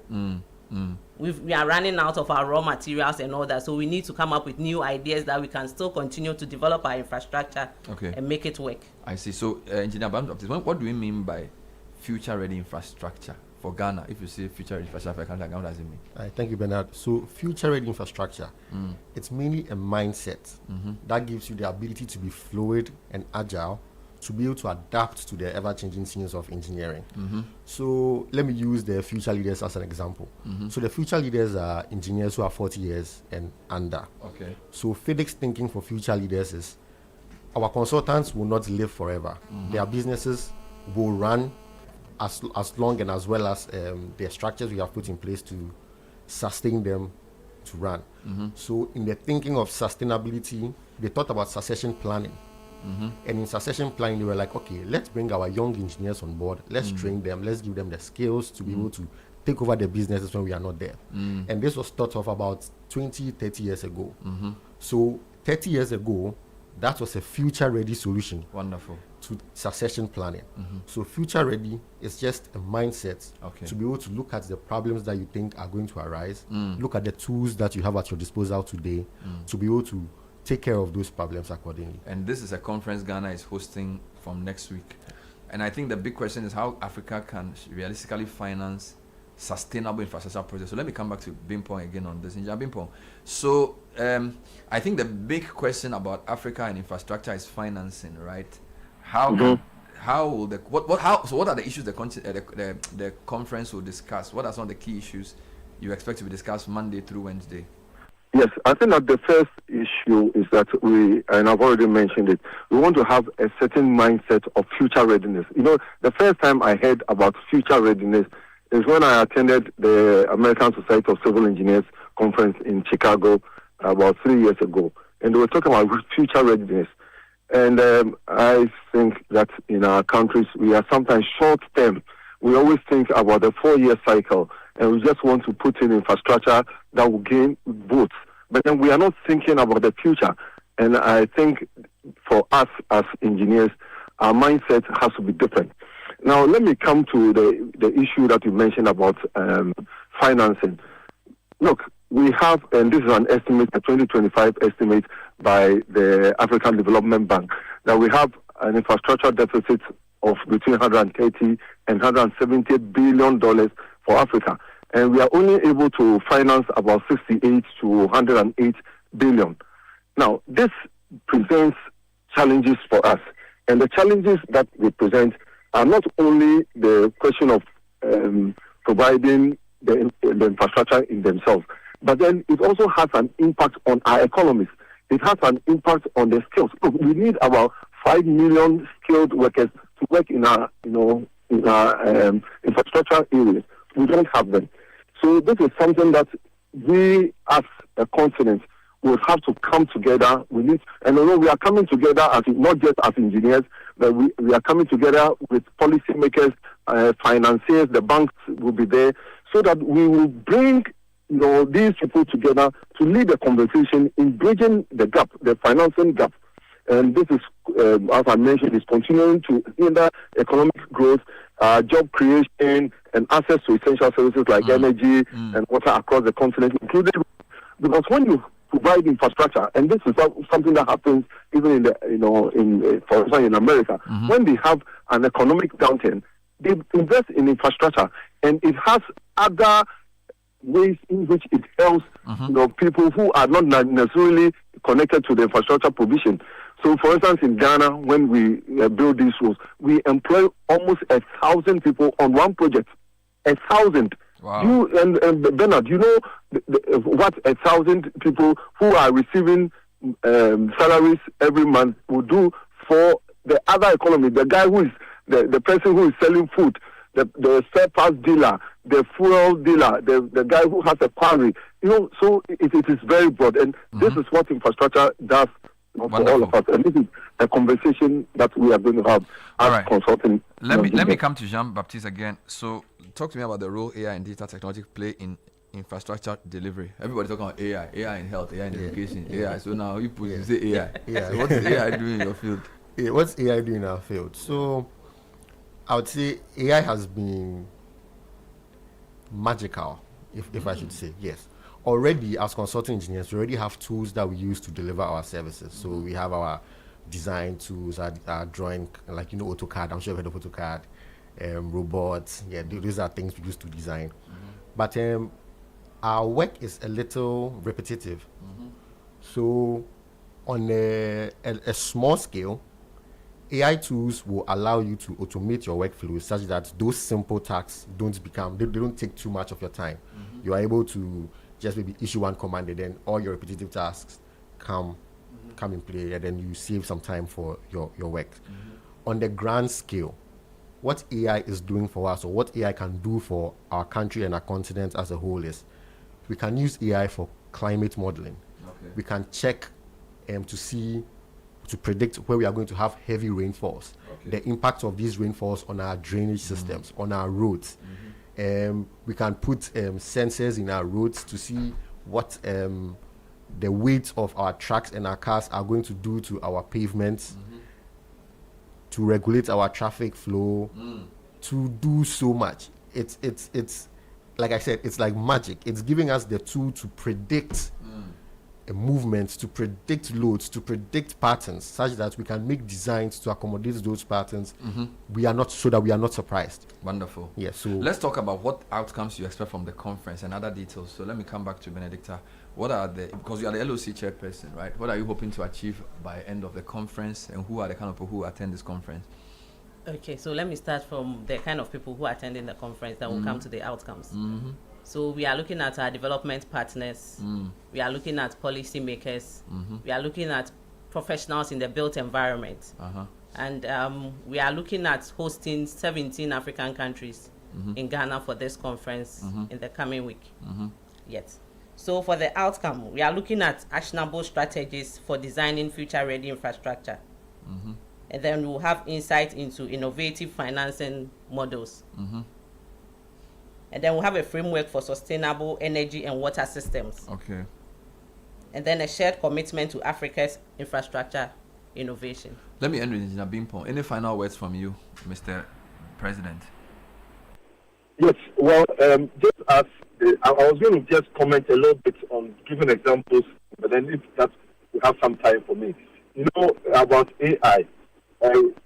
As engineers, especially when we are on site, you do a lot of reports because we want to ensure that our decisions are data-driven. So we keep writing reports, and the report is drudgery. It's back-breaking. You have to sit down and write reports.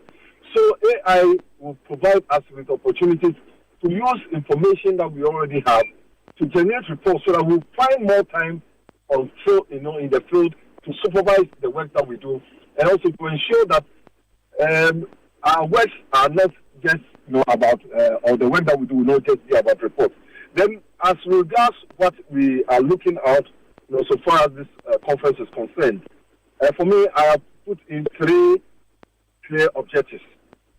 One, we want to standardize sustainable consultancy practices across the continent. 2 is innovation. There's an innovation, and I call it, also say, a knowledge gap. And this is something that, Jean said. They are going to have a symposium, and this is an opportunity. For me, I also call it cross-fertilization of ideas. So that when we have cross-fertilization of ideas, zygotes will be formed, and these zygotes, when nurtured, will grow into bigger ideas for our continent. And the last one for me is about influencing policy, because we need to be able to lead in the policy dialogue that will ensure that our part of consultancy practice. Thank you. Thank you, Engineer Kwamna Bimpong, President of the Ghana Consulting Engineers Association. Thank you, Engineer Benedicta Opokua Acherekun, who's the LOC chairperson for the FIDIC Africa Infrastructure Conference 2026, and Engineer Jean-Baptiste Nyaku, who is the Future Leaders Chairperson for the same institution. This event is from the 10th to the 13th of May at the Mevimic Ambassador Hotel. Thank you for being on the show. We look forward to seeing you at the conference.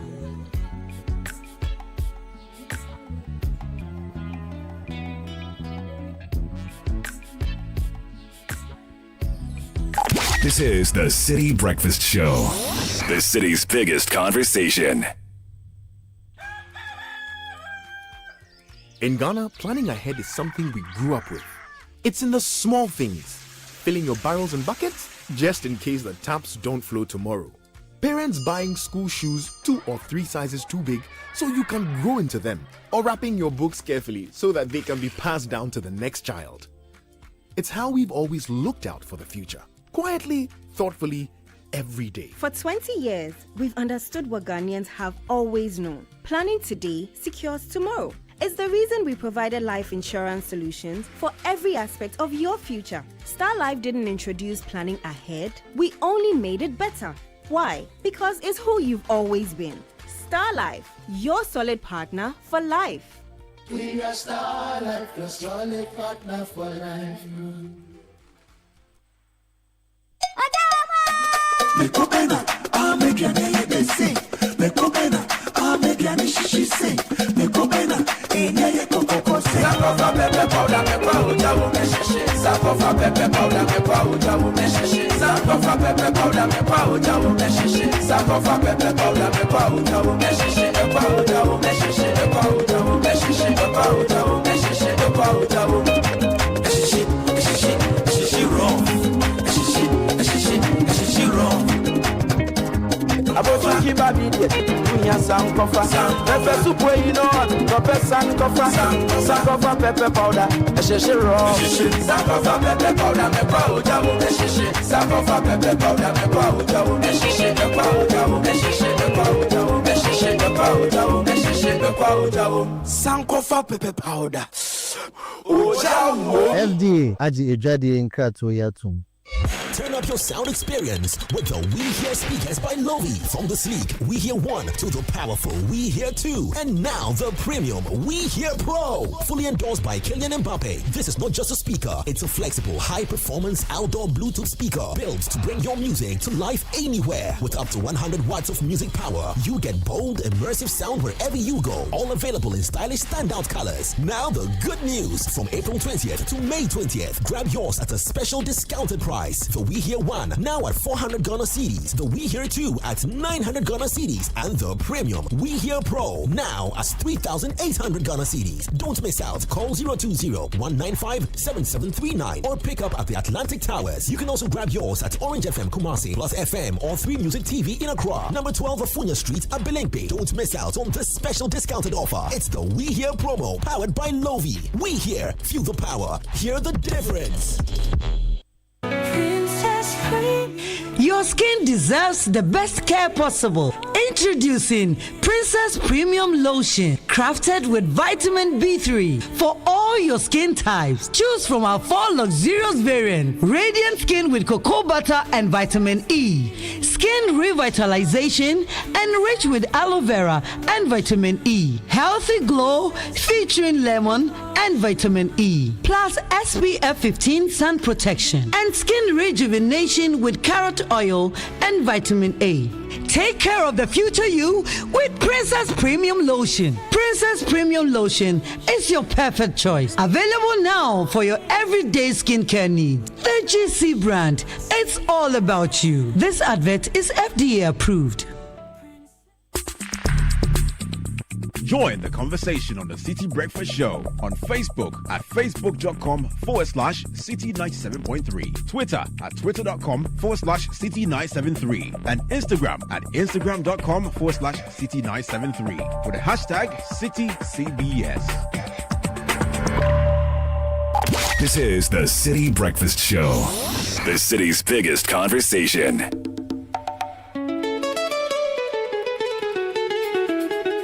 Mami Daibo,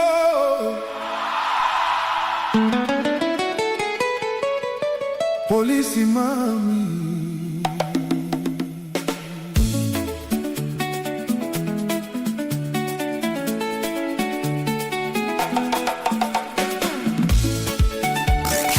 Unleashing the power of regular breakfast.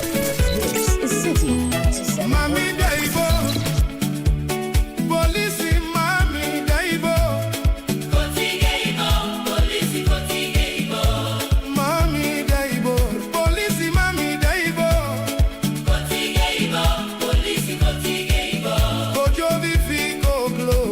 Police Mami, Police Mami,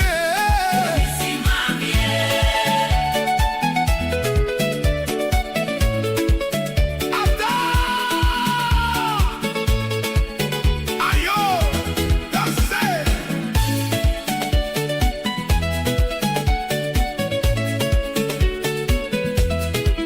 Work your hands, feed your family, honest living, that is the way. Kojo Vivi Koglo. Vale, vale, vale, lo, Milenam,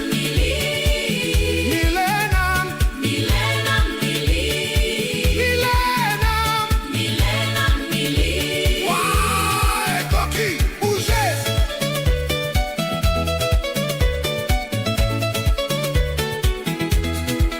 Ayo, yeah, on y est.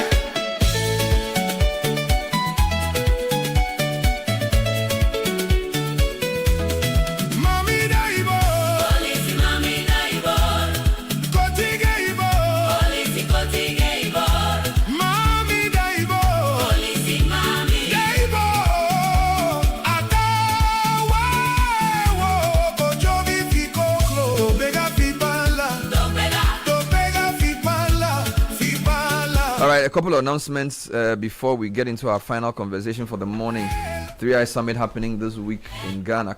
Before we get into that, yes, for years you've trusted Sunny Gold Brown Sugar for its consistent quality and best packaging. Now take control of your sugar intake in a more convenient way with your trusted Sunny Gold brand. We have introduced Sunny Gold Brown Sugar sticks in 10 grams and 5 grams paper sachet. This is perfect for hotels, restaurants, schools, homes, offices, all on the go, and even large gatherings like parties, funerals, and conferences.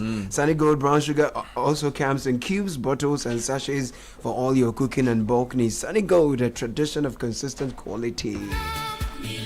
Elevate your audio. We hear by Low, featuring a vibrant range of colors like denim, neon, and black. Discover the full lineup, including the We Hear Pro, the only model in the series endorsed by Kylian Mbappe. Promo prices are: We Hear 1 400 Ghana cedis, We Hear 2 900 Ghana cedis, and for 3,800 Ghana cedis you get the We Hear Pro, the Mbappe choice. So order 020 195-7739. Call this number to order. Visit Atlantic Towers at number 12 Afunya Street at Belengbe. We hear by Low. Feel the power, hear the difference.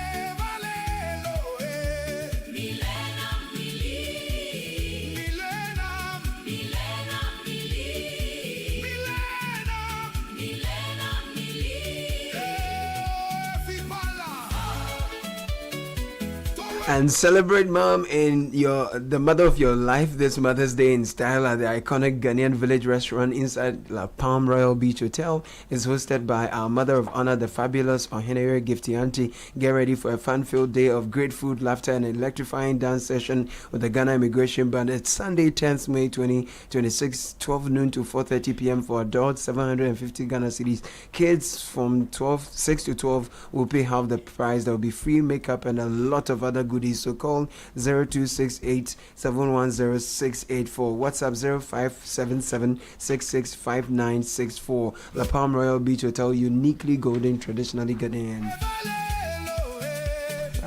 And Jibu Water is here for you, especially if you're tired of the last minute panic when your water bottle runs empty. Jibu Water is the game changer. We are one of Africa's fastest growing water brands, and we've got solutions for every home. Exchange any old 18.9 liter bottle for our sleek modern 20 liter bottle at very little fee. We offer free bottles and dispenser machines for corporate clients. For entrepreneurs, we offer amazing opportunities to become distributors, reseller, or even own a production site. So join us now. We are in you find us in Spintex, North Legon, Medina, Tema, and many places. Call us 0302-528-699 or 020-984-5817. All right, so in studio I have Orikwa Sari, who's the acting head of FinTech Innovation at the Bank of Ghana. He's here with Sharon Roselitha, who's head of innovations, and they're here to talk about the 3i Summit. Gentlemen and lady, welcome to the show.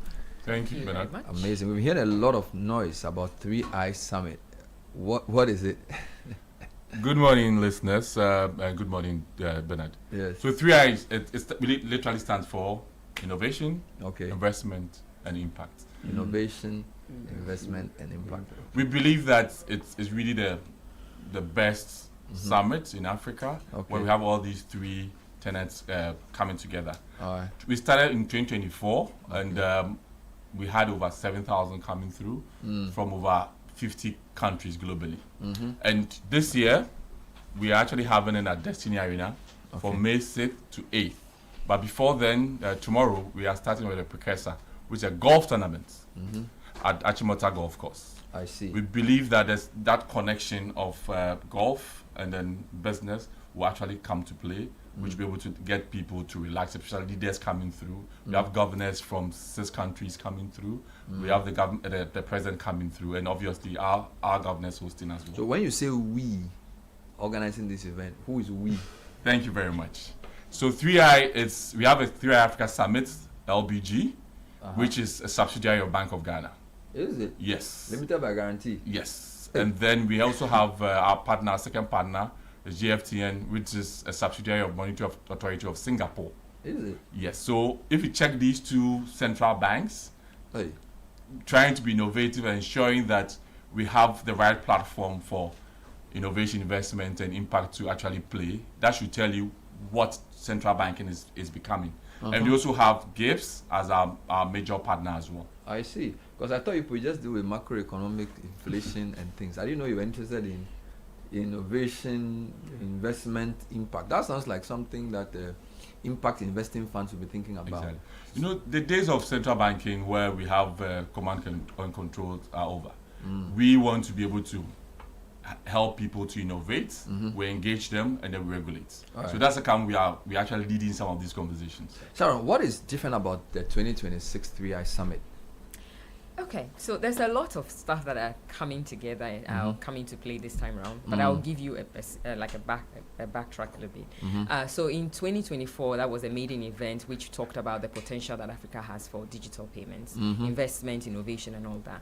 Then last year, we had a small policy forum that brought together the major players to talk about the environment that we have to create for this to happen. And we were looking at one market. So I think in 2026, it's just right for us to look at the integration of all the facets that we've been talking about. So the theme, I would just go ahead and say, is the next frontier, shaping Africa's integrated fintech future. So we want to bring together... Take your time.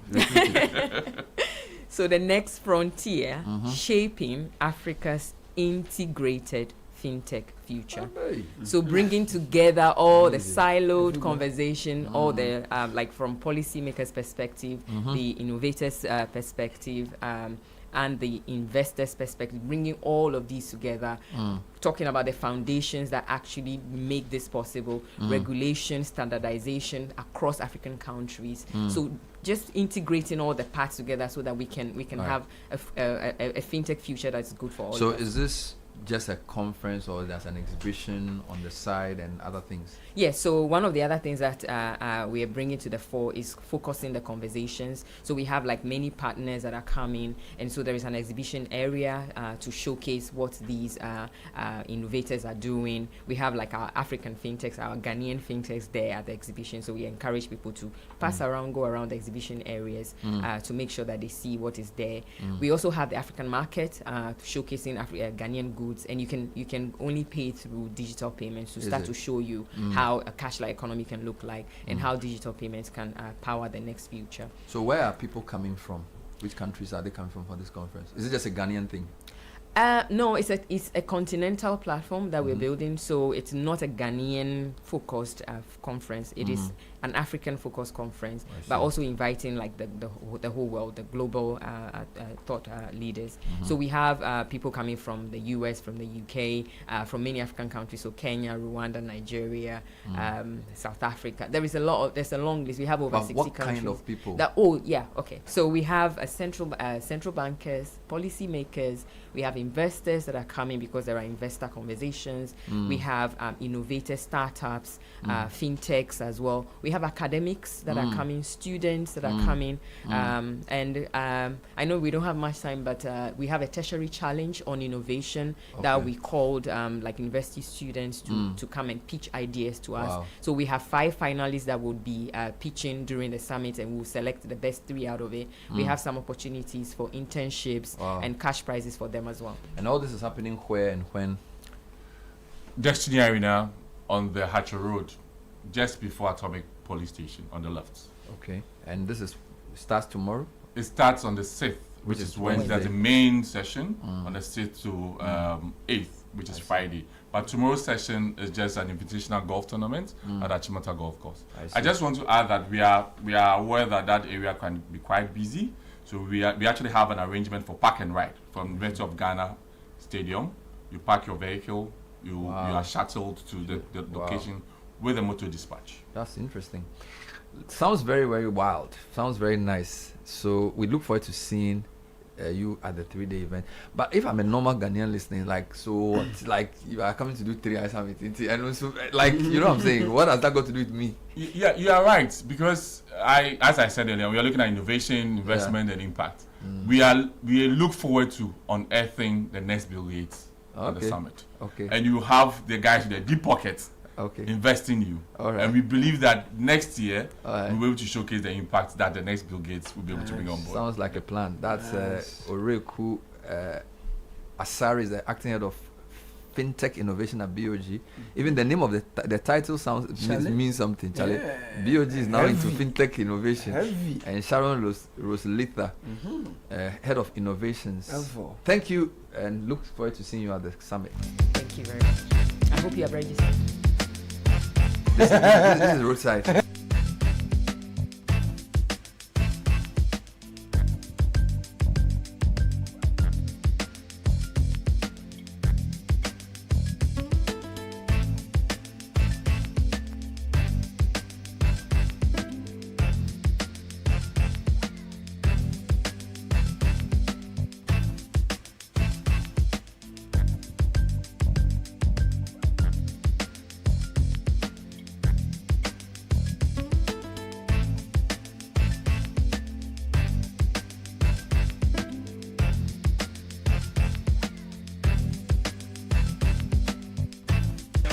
All right, before we go, a couple of quick announcements for you. A smarter, more affordable way to move around the city. It's a product made by Ghanaians for Ghanaians from Friday, May 1. Mijo Zovan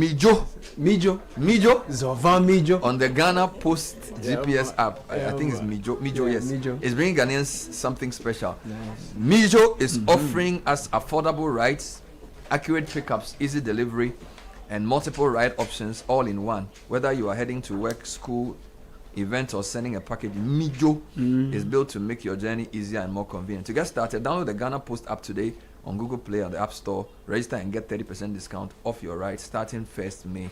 Drivers, this is your opportunity to earn more with freedom and flexibility. No commissions, no hidden charges. Pay just 24 cedis a day, ride all day, and keep 100% of your earnings. Mijo, made for Ghanaians by Ghanaians. Yeah, before we check out, let me tell you quickly about Diamond Cement. The 32.5 hour cement grade is available at a retailer near you. You can actually talk to the company directly on 0244313368. You can also locate us in Aflao, Takrady, and Buipe. Diamond Cement still has had as a diamond. And Piva beverages have 5 distinct flavors, including cocktail, grapefruit, tangy, and cola. Get Piva from a local store or call 0550-032-231.